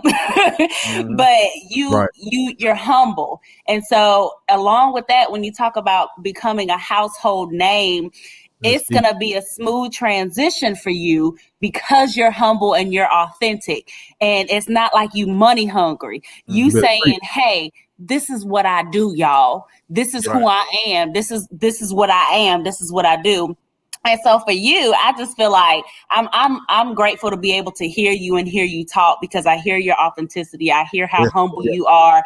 And I was one of those, just to be 100. I was like, who we having? Who is that? Like, who? As I put in the chat, I was like, well, I might come on if I think he's somebody. Like, who? And then You know what I mean? Tell her what I told you. I said, "Oh yeah, man, my boy Grammy winner." I told. But see, that's the thing. He had to tell me. And so if you don't tell anybody, nobody is gonna know, and they're always gonna think, "Oh, it's just that kid from up the street." Versus, "Oh no, he gets stuff done. He gets stuff done." So I said, "Household, look, Google free." Somebody said it. You gonna be nobody gonna have to Google you no more. I speak that. Hey, look, he already household in Birmingham. But see, the thing is, man, I think Birmingham. He way bigger, but I'm what saying artists need to learn, man. This is a perfect example of being humble, man. Because I wasn't expecting you to say that, and I'm be real with you. You see what I'm saying? I wasn't expecting you to say that. So for you to say that, that just shows me like, dog, Josh, you got to step it up. You know what I'm saying? You and even other artists out here, like this guy. We talking to a guy right here that is to me is a household name, but talking to a guy that's Billboard charting, won a Grammy, and worked with all these amazing people. And for him to say that, bro, I just want to be a household name. How humble is that? Yeah. That's so real. And artists don't see that. You know what I'm saying? So I thank you, man, for coming on here and just being real. Yeah. Being real, because now I pray that everyone that's been watching all night to see like, oh, Snipe really a cool dude. You see what I'm saying? Even the ones that probably was hating you is watching. They're probably let me go and watch this, see what this Snipe do. Number one's watch what? And I guarantee you, when they leave this live, they're gonna be like, Snipe, like my boy, OT said, Snipe is the realest, hands down. And that's real, man. That's just so rare to find somebody like you, because I was not expecting you to say something like, I want to be a household name. I was excited for you to follow me on IG, bro. I'm like, my boy follow me on IG. Ooh, Snipe follow me. I just added you on Facebook, so add me. I was like, my boy Snipe follow me back. Now. So I was excited you follow me back on IG. So I'm like, okay, boom, he followed me. He followed me back. Oh man, he's sharing the live. He promoting it. So that's how I feel, because I grew up, and like I said, I grew up with the SY watching you guys, man. You in 7 and watch you guys transfer to what you are now, man. That's so dope and real. So I just want to give you guys your flowers, man. And I want to tell you personally, name.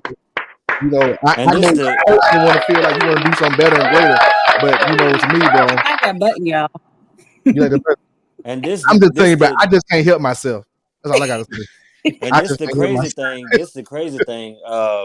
Before I even put a face to the name, like back in the day, that's all people used to mention was Snipe. Man, you need to let Snipe get a hold to your music. Let him make you a track. Let him go and bless it real quick. That's all I used to hear the name, Snipe. Snipe. And I was like, man, this man, he incredible. Everybody that I roll with, they know who he is. So I definitely got to link up with him. Yeah, man. So keep doing what you're doing, man. Keep going. Man. 7. I know you watching. I'm gonna give you a 30% up front, because I'm gonna take that real and real R&R going on a shirt. I'm gonna give you a 30%. I was just thinking that heavy. Hey, for real. It's dope, man. Hey, Snipe. Right quick, for real though, before we end. In a versus battle, who you got? Jermaine Dupri or Diddy? Who you got? I don't know, man. Sam said 360. 360. Oh, Sam said she need a 360, bro. She need to run that 360. Says you want everything. Oh man, I don't know. I don't. That's too weird to me. You think it's weird because the styles are different? Yeah, the styles are different, and the process is different for both of them. Yeah. Meaning, like JD gonna actually play the instruments or play the drums on the MPC. He still might have Michael Cox come in and play keys, or Colombo, Mike Colombo to come in and play, but he gonna be on that MPC. Oh, Diddy ain't finna play no MPC. Diddy gonna do more of the orchestration, which is still a technique, but he's not gonna bang on no pads and come out of his soul with it. He gonna tell you, that's it. No, that ain't it. There's, Yeah. You got he had the ear for it. Yeah, he definitely got the ear. So it's kind of like it's kind of different because when you got people like Stevie J and Amadeus and all these cats that was in the Hitmen back then, Yeah. how much of their influence was a part of those records versus what Diddy just brought to the table? Yeah. You know what I'm saying? So it's kind of like I would see, even though I don't know how it would spin, I would rather see a Dre and a Diddy because they got the same technique. Yeah. Dre actually did play on the MPC, but he's evolved to now where he actually has producers that he got his go-to cats around him called the pharmacy, and they'll come in and produce, and he'll say yay or nay. Okay. And the same thing like we did it. So it's kind of like that would be more of a closer thing, but and then it would be cool for nostalgic purposes for the East Coast West Coast thing. Absolutely. I mean, I don't. And then people, I do know people was talking about Dupree couldn't hang with Diddy. I ain't gonna say that. I'm not saying that at all. No, I'm I saying can't say that. as far as Yeah. how much of it he actually, Style.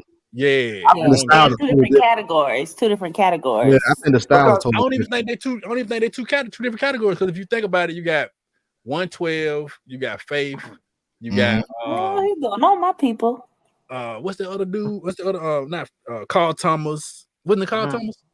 And then it was another Total, but then Dupree got Escape, Usher, some TLC records, Mariah. Oh yeah, he got it's Mariah. kind of level on that end, but then when you start getting into it, this is where it get weird. When you go to the rap side. Oh yeah. So the pre got Bow Wow. See, you already know. You already. Chris Cross. Chris Cross. Bow Wow. The one that's gonna have to hold it down for you gonna be the Brat and like the Jay records and stuff like that. The record he did with Jay. But then when you get when you weigh that with Diddy got Biggie, Mace, Shine, Mary J. I didn't even mention Mary J on the R&B side, but Mary J over there. But what he gonna play when he hit him with a Biggie record?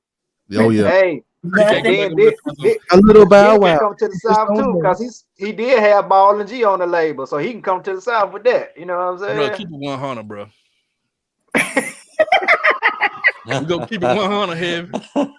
You know that was on Ball and G them exit. That was not the same Ball and G was with the Space Age Pimping. They had some records in there that was dope. No.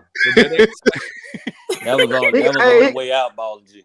He can play that one record they had though. He can play that one record they had. Which one? You don't want drama. We both mentioned the same record as the one he can play. Lets you know.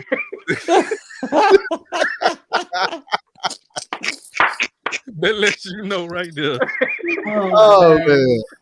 Oh man. I'm so weak. I would rather see the Dre and the Diddy. I want to see a Pharrell and Timberland though. Yeah, that's exactly what I want to see. That's exactly what I want to see. I want to see that. Man, because you know what's so crazy? Because I researched the other day how many records Pharrell done produced. Man, Pharrell got some tracks, dog. Like the Neptunes, man. Yeah. But this the thing though.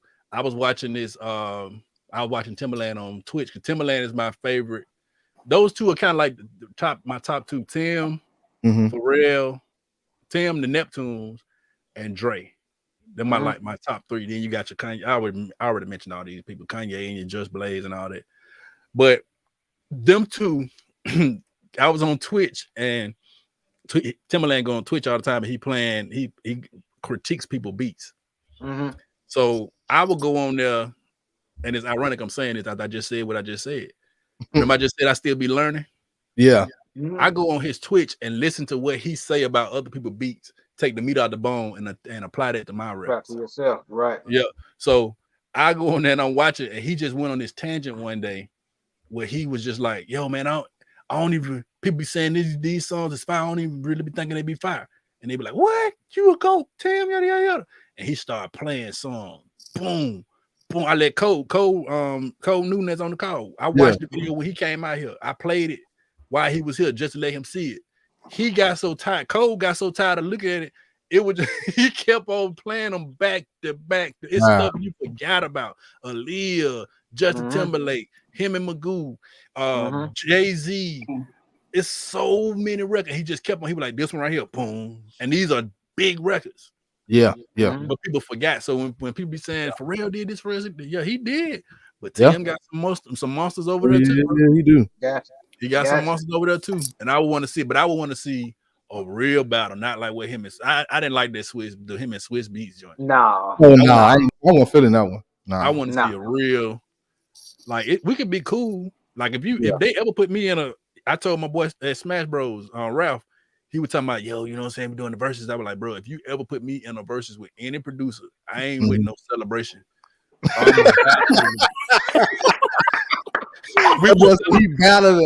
We can celebrate me winning if you want to do that after. Yeah, we going for blood. I'm trying to win. There ain't no celebration. My seat don't even need to be by yours. He trying to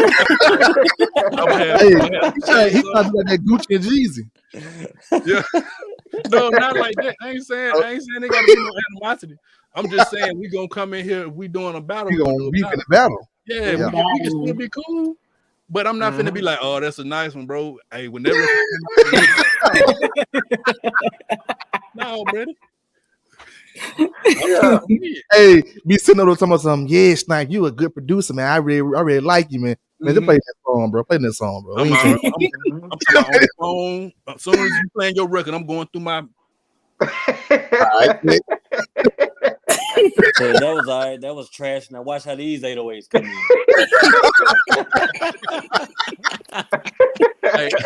Hey, all I'm saying is drop it. They're gonna leave him with something. Man, I thought Snipe was cool. Then these chuckles and smiles and giggles I'm giving on this podcast. He's serious over there. Drop that number 4. You don't have your shades on. Drop that number 4. We ain't doing none of that. Don't give me no flowers, no nothing. Hit him with that number 8. That's all you saying. And then be like, how many songs we got left? Okay, drop number 10. Yeah. Yep. So I mean, that's what I wanted to see with Tim. Yeah, for real, man. But I mean, not for real. Swiss. Yeah. They ain't do that. They was on the, they was trying to do loving each other. Yeah, trying to hype the verses up. Yeah, you know what I'm saying. But I want Tim and Pharrell joint where they just righteously go at it. Even if they ain't even got to talk, if they're gonna be cordial and nice, then just don't talk. Just play them. You know what I'm saying? I don't know. That's how I am, man. Yeah. Wow. Somebody got a question. We can answer this right quick. How did you get into creating your own sound kits?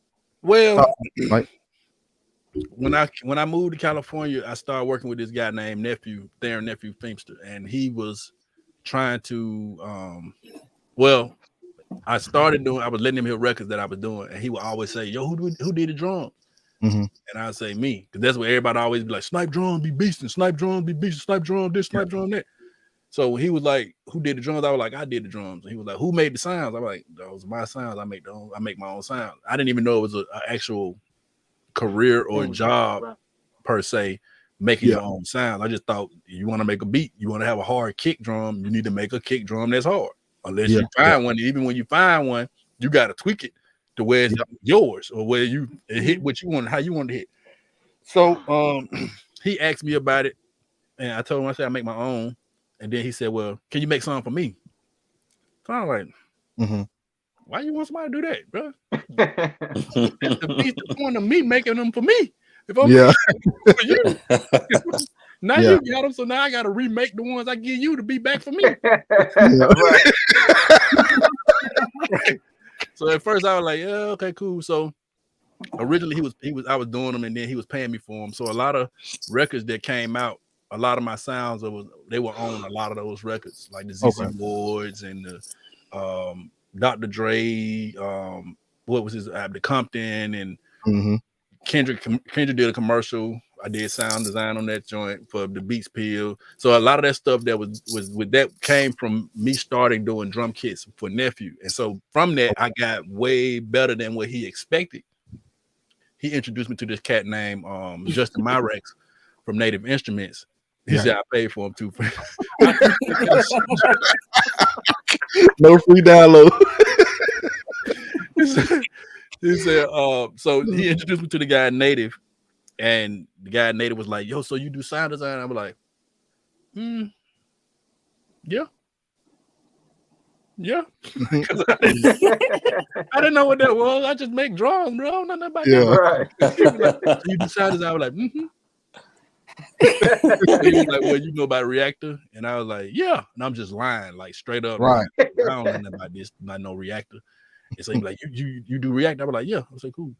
And so he was like, well, what did he say? How did he? Some kind of way we ended up going from that to they let me do the first kit. They was like, okay, well, cool, we'll give you an opportunity to do the first kit and see how it go. Mm-hmm. So I went home, went to YouTube University, and I started studying. You live, brother.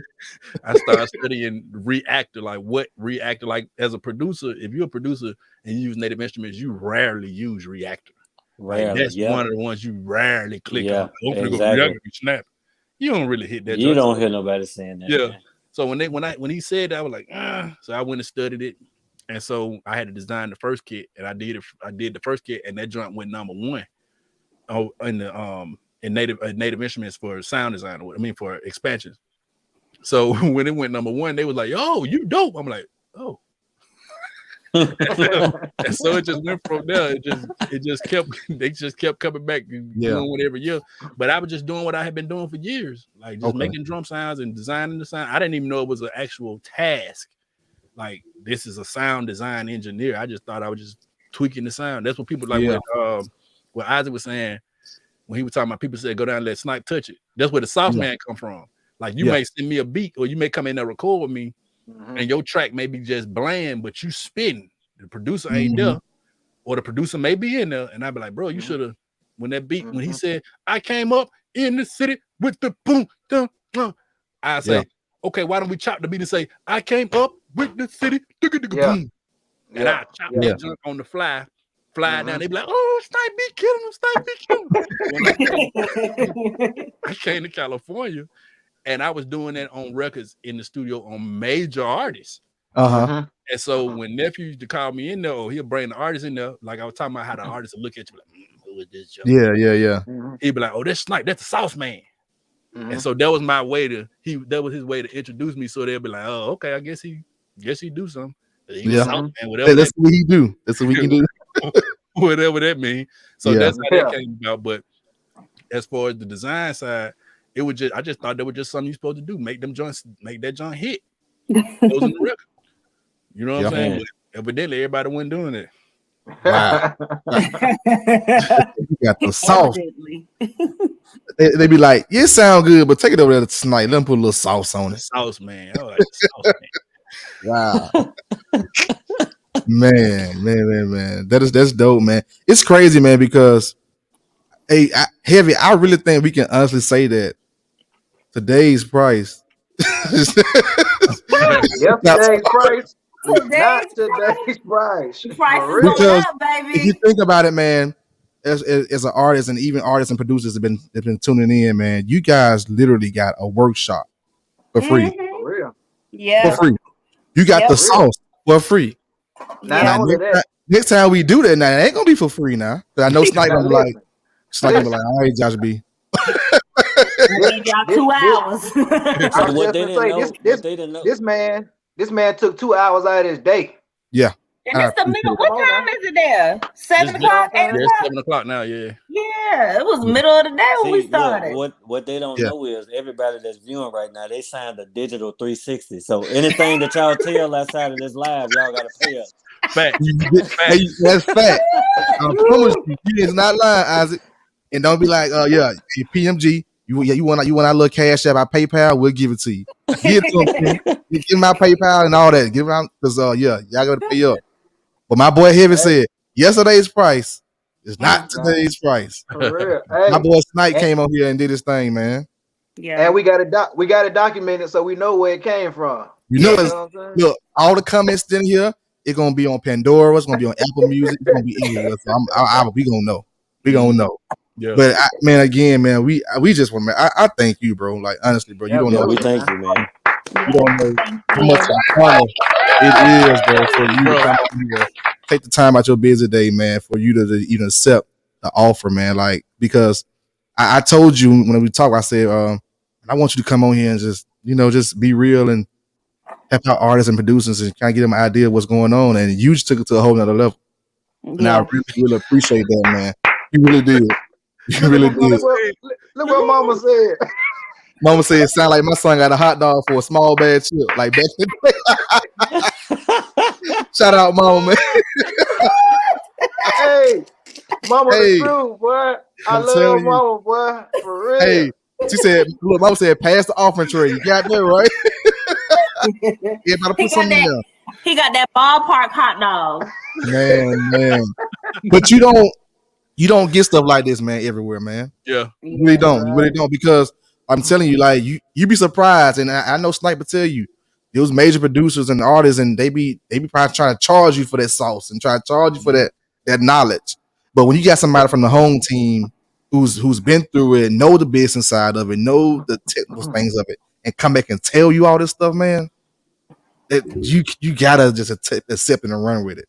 Well, they're not gonna charge you. They just ain't gonna respond. Yeah, That's real. That too. Yeah. That too. You're not gonna get no price because they ain't gonna say nothing. Yeah, that's too. Man. So you I just thank you for coming on, man, on our show, man. And once again, it attests to who you are, your character, how you love what you do, how you not money hungry. You have a heart for this. You know what I mean? And all of that is gonna pay off. All of that is gonna pay off. Just like he said, he don't go in the room not paying attention to the small guy. You know what I'm saying? Because you never know who gonna be. You know, he already gave his character from the beginning. You know? Yeah. And people really attached to that character, man. You know, when you humble and they know where you come from. Lot like you hear a lot of cats in the NBA be like, not too many folks come from where I come from to make it in the NBA. You know what I'm saying? Yeah. So and that's the same way with music in the music business.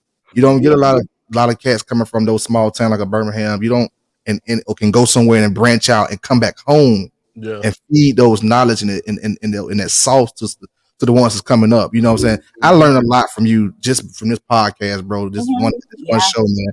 What you told me today just really elevate, and I know it elevate us as a label, man, because like I said, you guys with SYF, you laid the foundation and you had the blueprint. Yeah. So it's me watching that growing up and me being a huge fan. You got to know it's an honor for you to be on the podcast, for you to share that knowledge. Like, I'm like, bro. So now I gotta go tell my grandma, like, man, Graham, I just had Snipe on here. You remember I used to try to play his tracks at the radio station. I don't know if do you remember WAYE Gospel 1220? Yeah. My grandma was the general manager over there. Mary What's AG. my name? Mary AG. Man, I know Mary AG. That's my grandma. No lie. Mary That's AG. my grandma. When they was on what was they back when what was that? Birmingham is fertile. I like that. Yeah, that's dope. Yeah. What was that? When AYE on Long Avenue at one point? It is, yeah. It was on Long Avenue, right in West End. So yep. I remember Miss AG back then when I forgot what the dude name was. He passed now. Bert. Was it Bert? Bert. That sign. That name sounds familiar. I asked. Yeah. Bert Miller used to be over there. The dude that used to do the birthday things in the morning. Oh yeah. You got Pastor Hannon, Al Hannon. He did the news and stuff like that.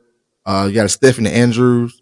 She did news. They had a bunch of, but she at that time she had a bunch of young like interns. Man, actually, when you talk to her, she probably she probably ain't gonna remember. But I did an interview. I interviewed with your grandma years ago when I was trying to get into radio. Yeah, years ago, right off of Long Avenue. Wait, that's it. Oh, look at Mama. Oh my goodness, Mary A. Yeah, yeah. To see, the thing is, that was really the most popular gospel station growing up. WAYE 1220. That's what just really.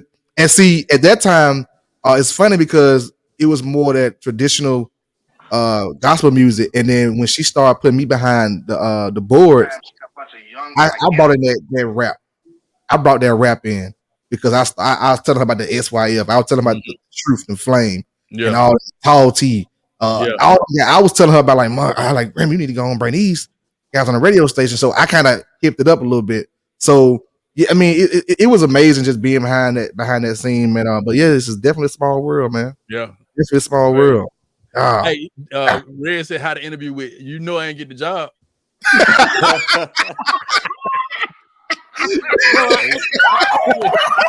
He left with a Ziggler hot dog. I think I gotta tell my grandma like, now why you ain't high Snipe? I think what happened was it was so many years ago, bro. I think what happened was that before like you just jump into SYF music? It was way before that or what? It was at the beginning, right before it was before I did 95.7. You know, I went to 95.7. Yeah. But this was prior to that. And we were supposed to do a show. Mm-hmm. But for some reason, I don't know I can't remember what happened or what it was. How to interview with. He's talking about how it went. How the interview with. How did it go? You see him right here, don't it? Glad that the interview did not go well, because look at you now. Now you even go back and tell my grandma like, why you there? I'm finna go like, look. I don't even think it was no. She didn't hire me. It was some. I can't remember, man. That was a long time ago. Yeah, and there was because in there, she was there, man. I want to say at least about 18 years. Yeah, she ran that place like 18 years, man. I had to be. I remember because that like back then, like my thing was. I'm gonna give you two quick stories. Okay, go ahead. All right, so the way I got on 95.7, Mary Kay went to my little sister's like they had an event like a PTA, but it wasn't PTA at Green Acres Middle School. She came to speak, and I walked up to her, and I looked her dead in her eyes, and I said, "I'm gonna be on the radio." And she was like, "What?" I said, "I'm gonna be on the radio."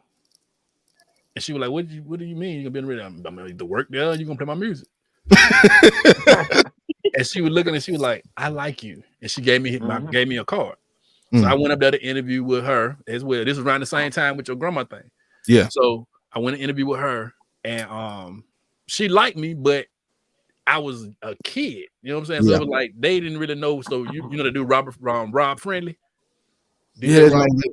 They let him do it, but originally that I was one of the ones that was gonna let do the little thing, but it didn't make sense then. So I went up there. So that didn't happen, but then I ended up running into DJ Strick. Strick had the morning show, so Strick brought me on the morning show. So next time I seen Mary Kay, she was coming in after the Strick show one week, and she looked and I was like, and so we've been cool since then. Wow. Like so, I've always been like because of the way I think about other people. I expect like that's my boy Code. I would be saying, man, how you be in there with Dr. Dre or how you be in there with Kanye and them, and you don't say you don't be starstruck. I be starstruck. I'm like, bro, cause they just like me and you. Yeah, exactly. Once they figure out that you on some fan type situation, they ain't really trying to rock with you because they want to. No, man. Like no. So I to tell people like when you look at the NBA stars and all the other guys, like they still human like you, just with money. Yeah, waste your money to you. That's all. And the thing is, you're in the same arena. Like that's why he can be humble in that particular atmosphere. Yeah, he doing the same thing they doing. Yeah. Mm-hmm. So I said that because at the same time, I'm just letting you know how I'm wired. So same thing happened with B Brian when the Christmas song that still plays to this day. That every year that this Christmas, baby. I went up to B Brian and I said, "Here goes song, Christmas song. Y'all gonna play this forever." He was like, "What?" I said, "This Christmas song. Y'all gonna play." He was at Walmart in Roebuck. Christmas song. Y'all gonna play this forever. He was like, "Man, okay, cool." And next thing you know, he put it on there on the Petey Week Strop pick of the day, and he been playing it since then. Fast forward, same mentality. Yeah, I was dating this girl. She was a video vixen, right? Right.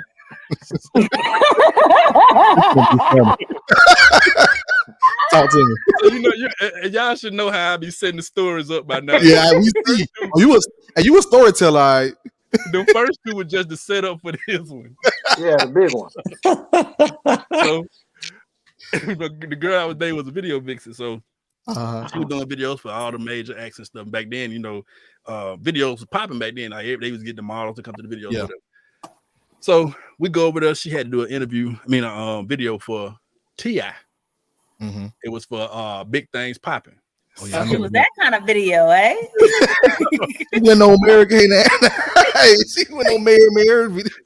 Oh no, we're not talking about no Kirk Franklin, no Dunham video. She was over there, T.I. Big Things Popping.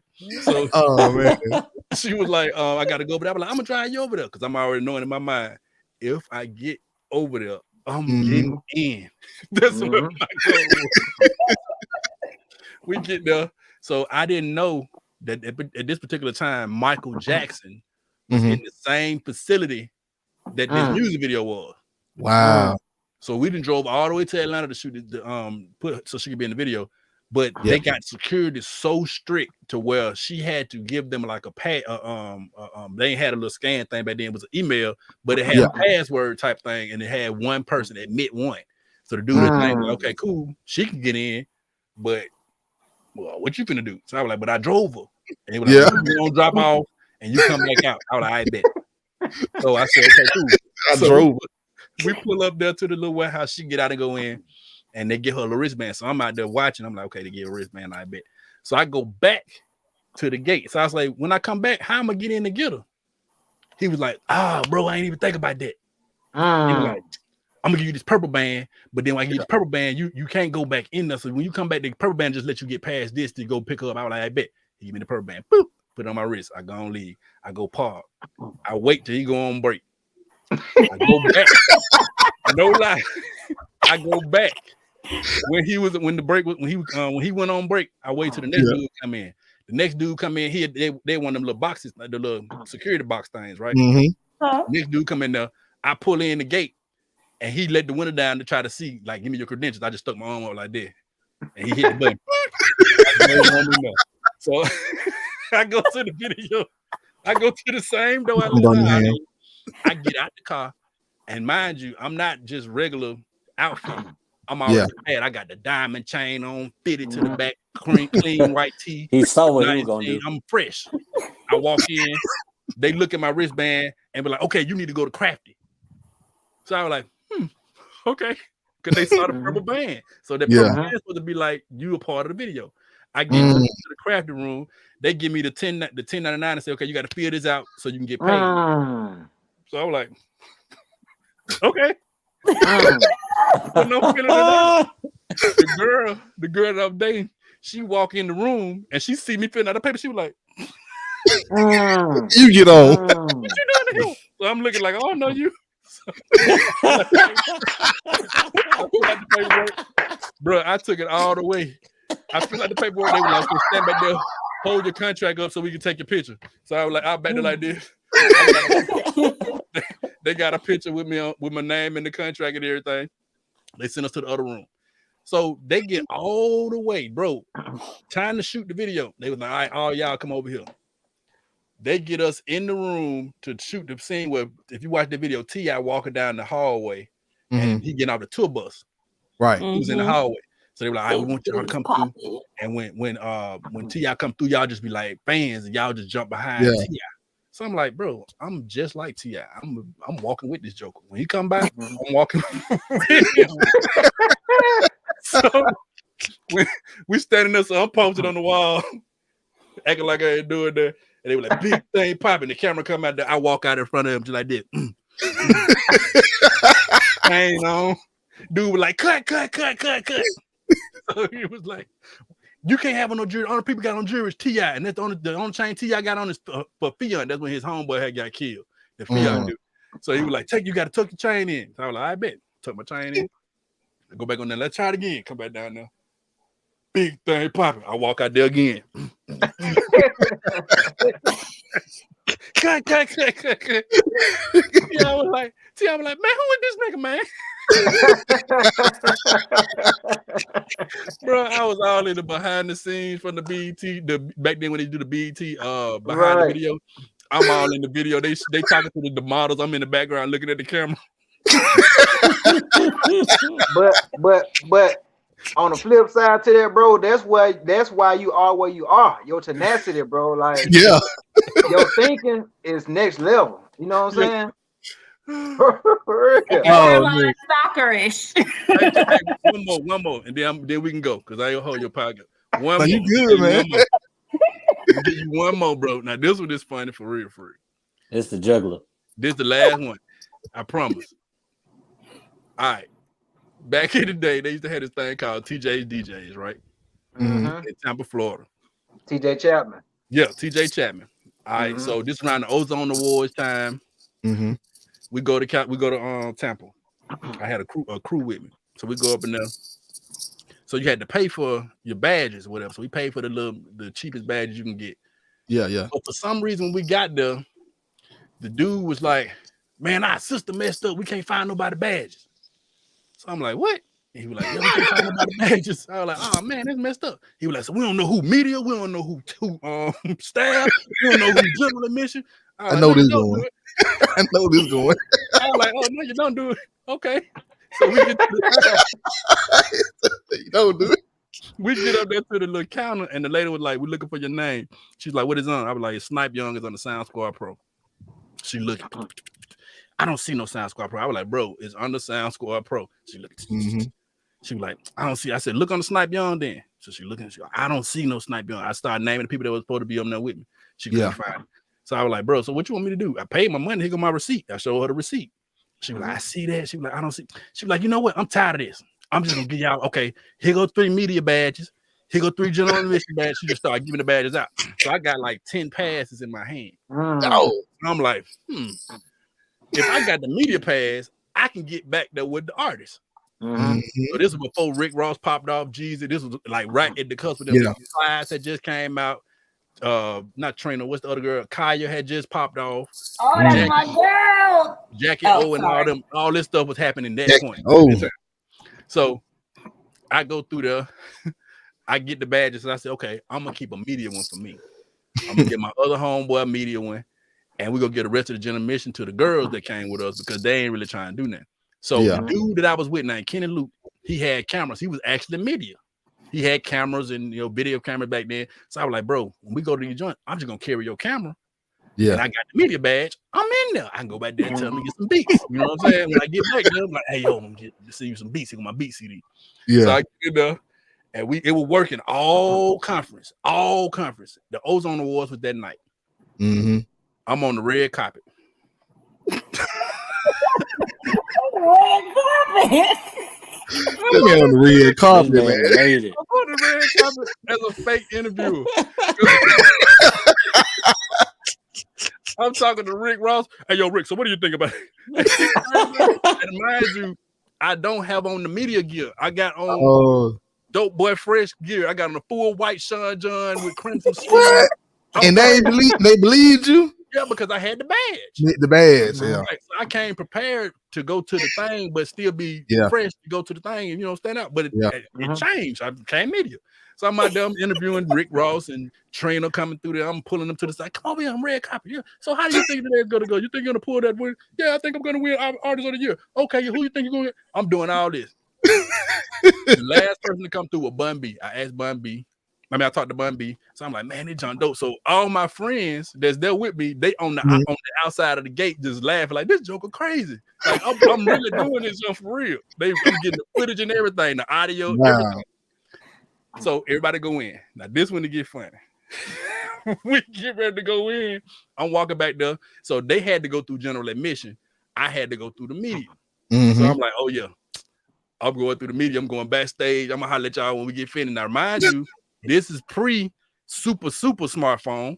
Yeah. You know what I'm saying? So it ain't like I could text you when I'm coming out or you keep in touch. It was like back then we didn't communicate like that for real. Like that. So I'm going to the back door. So we getting the plan before we get the all right. So when the thing goes, we're gonna meet right here at this pole. You know what I'm saying? We got to set up. Cool. I'm walking to the back. I see media cats coming towards me. And so they're like, man, it's so messed up, man. Why would they do that, bro? That's garbage, man. That's garbage. So I'm like, what y'all talking about? So I'm walking. I keep going. I get to the door. They were like, man, they ain't letting no more media in. I was like, so now I'm stuck outside the event. all my friends in there because I'm the Yeah, one with the yeah. media badge. Oh, So I'm like, man, I can't let this go like this. I'm like, bro, I can't sit out here for no. no 4 hours outside, bro, with cameras. I was like, no. So I walked to the general admission thing, and some in me was like, bro, go to the window. I went up there, I walked past the line. The line way wrapped around the bill because it was a sold out event. The fire marshal had shut that joint down. Like, it was people like pissed off. They could not get in. They were sending the media back. So I'm like, man, I done messed up trying to. And I'm sitting there beating myself up. I'm trying to be funny. Now it backfired on me. Yeah. And I can't call them to tell them, hey, y'all, we got to go because I can't even get in. Yeah. They in there, they sitting down seated. Chilling. Right. So I go up to the little window. And so I said, I'm just going to tell them niggas the truth. So I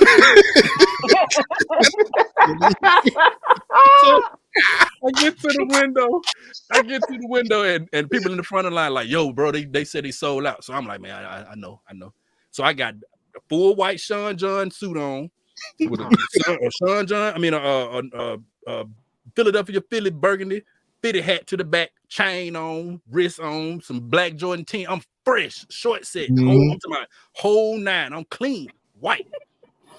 I stand out there and I tapped on that window. I said, and the dude opened the window at the general admission box, the box office. And guess who it was? TJ Chapman, the dude who event it was. I was like, man. So I said, bro, look, I'm gonna tell you the truth. Tell you the truth. I'm tell you the truth. I said, man, they gave me the badge, the media badge. I went in, I was taking advantage of the media badge. I was interviewing the people trying to shop my beats. Now I can't get in because it's sold out. I said, bro, look at me. Do I like I'm supposed to be on the media? I said, I got the whole outfit. You know ain't no media out here with no J's on. Man, what? That chain. Yeah, and the chain. I'm talking about I'm out there in white, bro. In white. Oh no. I'm like, he looked at me and he started laughing. I said, I'm serious, man. I said, but if you got any kind of pass, one more badge, one more ticket, one more badge to let me go in here because all my friends and everybody I'm here with is in there. I'm not in there. He looked at me and he was like, man, I respect your hustle. And he gave me a ticket that was supposed to be sold out. He gave me the ticket to go in. So to this day, me and TJ cool based off of that. Wow. And TJ Chapman is one that's B.O.B. manager, Trap Beckham, all that stuff. But we met. That was our first interaction. Like, I was like, this the man. This man right here. I done basically finessed you out of a badge. Now I got to tell you, I finessed you out of a badge. Now you got to beg to get one back, to get one to get in. Yeah. Moral of the story is just get in the room. That's the moral of the story. That's it. You was all the way in there, brother. Man, I'm talking about. You should have seen me. Y'all should have seen me. Let me get one for the camera. We're good. But you want to know something though? The funny thing about that though, if you don't, that just show you that if you don't take chances, you'll miss that opportunity. Absolutely, every time. Absolutely. Yeah. Absolutely, bro. Damn. That man sent you over the camera. Come on. Oh, you good? You good? I like that. I would have paid money to see that. Man, that was too funny. No, not right now. One piece of inch of that camera. You see that like that? That's tight. That's tight. Like that. Yeah, this actually in 4K. It ain't even out yet. Check this out. I feel like ain't nobody say nothing to you. Nobody call you. Just letting you go. I can see him now. What's your email? I'm gonna send it to your email. No, because back then it wasn't that type of vibe. You taking the picture because you taking a picture and interviewing them for a magazine. A magazine, yeah. So it wasn't like give me your social media so I can tag you. Yeah. It was none of that. It was you Josh B. I'm take your picture. I'm gonna ask you 2 questions. I'm gonna say Josh B. I'm gonna write that junk down, and you gonna get a publication in the magazine. Yeah, that's it. There was no way to tag. That's when magazines was really popular then. Yeah. Yeah. Mm-hmm. Yeah. So they didn't know. They didn't know. They didn't ask you what magazine or what publication or what you was doing it for. They just gave you a media badge. God just wanted to give you a glimpse and then show you what grace was. And look how things transform from then, because now you got the shade room of TMZ. Everybody they just snooping around anyway, so they take any picture. You could be chilling and it after eat. So Shade Room TMZ taking over now. And them old magazines. Yeah. And he showed me what it is to be when you being fake. Yeah. You be stuck outside your friends. I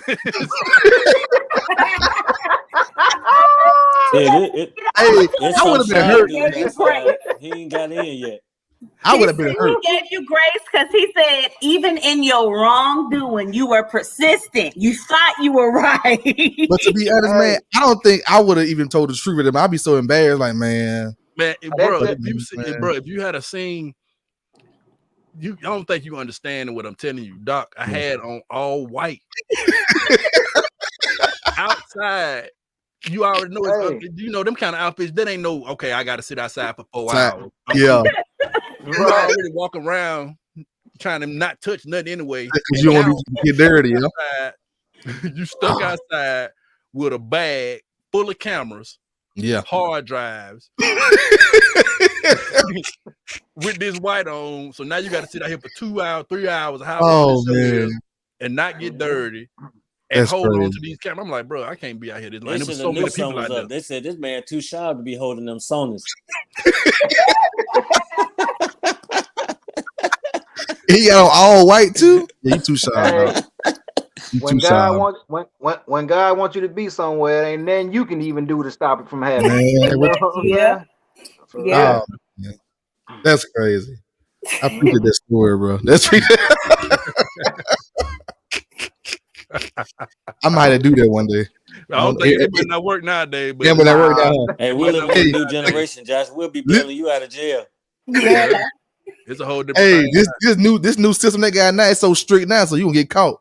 Yeah, you wouldn't even got past the initial getting the badge because you know they would have had to scan your email with the little Q code. They would have got it that way. But back then it was I paid. Here go my receipt on the phone. Is it? Yeah, now it's different now. Yeah, you see where it say paid, and she just got. Only thing that made it work was the fact that she got frustrated.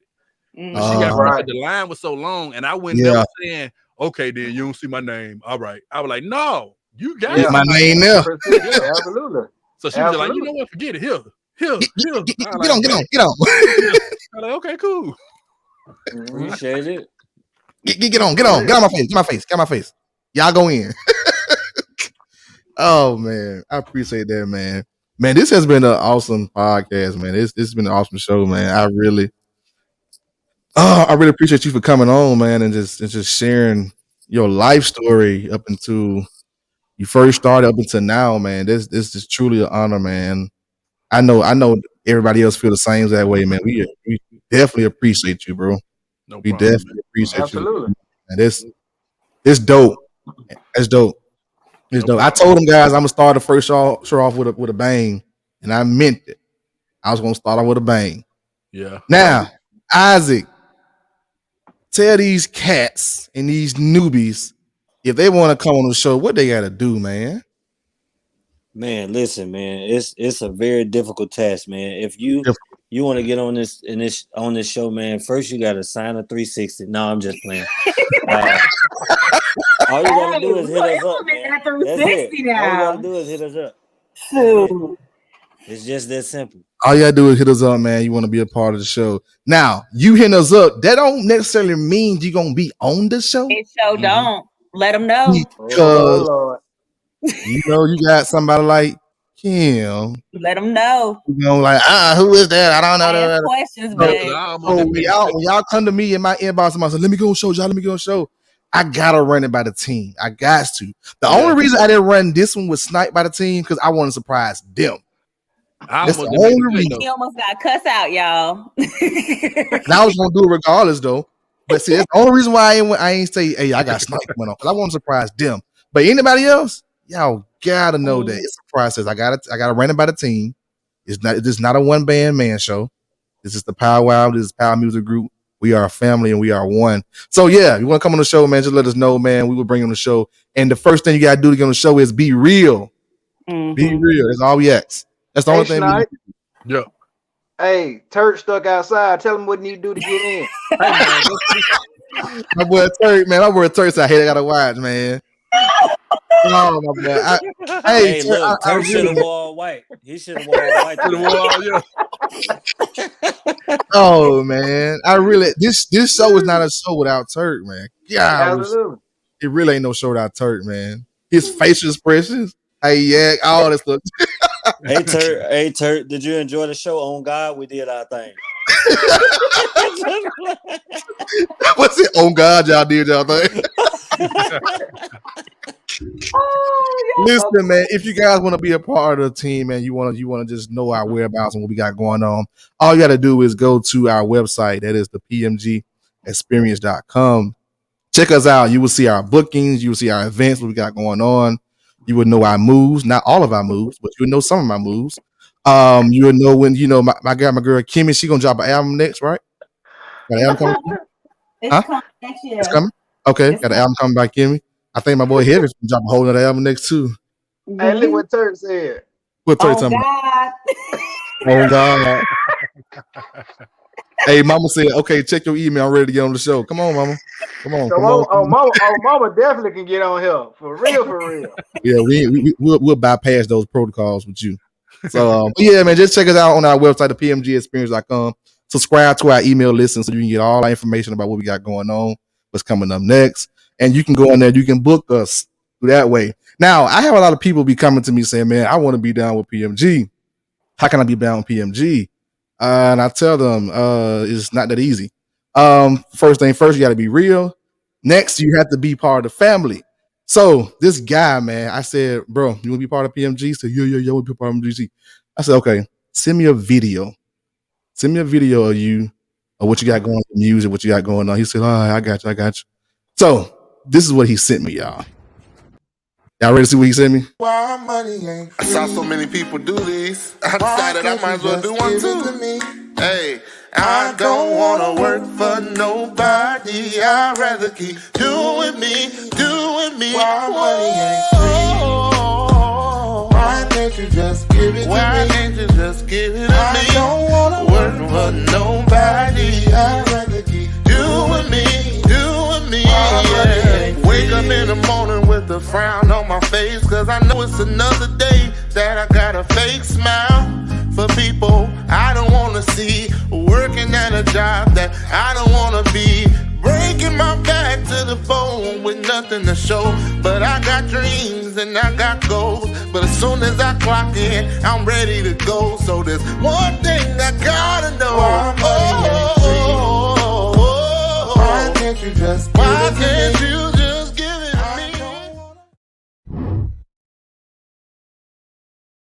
I can't deal with you. So yeah, he good? You can get on? No. Oh, you can't? Okay. No. You gotta email him back. Tell him shoot us an email. I got him. I do a song with him just cause he for real. Just cause he spoke facts. Yeah. My money ain't free. Oh man. But again, man, we really appreciate you guys for watching us and tuning in here on Facebook Live and YouTube, and also to my Pandora and Apple Music listeners. Thank you. This is the first episode of season 2, so I thank you to Pandora and also Apple Music for you guys for listening to us on tonight. Anything you want to say, Snipe? In the last words, man, for beat up out of here, man. Nah, man. I think we pretty much covered all of it. What about y'all, Heavy, Kimmy, Isaac? Y'all got anything y'all want to say, man? Y'all just be chilling most of the time, man. Hey, I was just gonna say, man, we appreciate you coming on, man. My words messing up, man. God, no. Hey, nah, he don't want no flowers or nothing like that. He already said. Hey, look, I had stepped out for a minute, so I don't know what none of y'all had said. So I'm speaking for me. Go ahead, man. He ain't with the sentimental stuff. Yeah, hey, on God, I'm gonna do my thing. Just hush. No, but for real though, I ain't had nothing to say. We just appreciate you for coming on, man. Ain't no thing, man. Ain't no thing. Absolutely. Yeah. Absolutely. Just keep doing what you're doing. Keep doing what you're doing. We need more of you. More of you. Household. And we're gonna keep supporting, name, man. Make sure you follow us. We stay in contact with you. Mm-hmm. And I'm gonna definitely have to link with you, man, so you can put some sauce on the track. All right. Hey, and I'm coming out to California with all white on. So let me in. And make sure you have some cameras too. I'm gonna find out where he at. All white with some cameras. Listen, y'all check us out on. Oh, Mama says she. Oh, I know we stamped now. Mama says she enjoyed the show. We good now. Yeah, we good. I don't care about nobody else what they didn't say in the comments. We good. Mama says she enjoyed herself. Thank you so much. Listen, thank you guys again. Next week, catch us again right here. Next week, next Friday at 7:00, and we're gonna talk about some stuff, y'all. I got some stuff, y'all. Man, we're gonna get deep. It's gonna be deeper than what Snipe talked about. It's gonna be deep, man. We're gonna be deep in there. We gotta talk about it. It gotta be said, man. The devil this show about. We gotta be said. So y'all just thank you guys for tuning in again, man. Much love. This is the Power Hour. My boy Heavy, Jimmy K, Isaac, Turt, and none other than the OG Snipe. Thank you so much. Peace.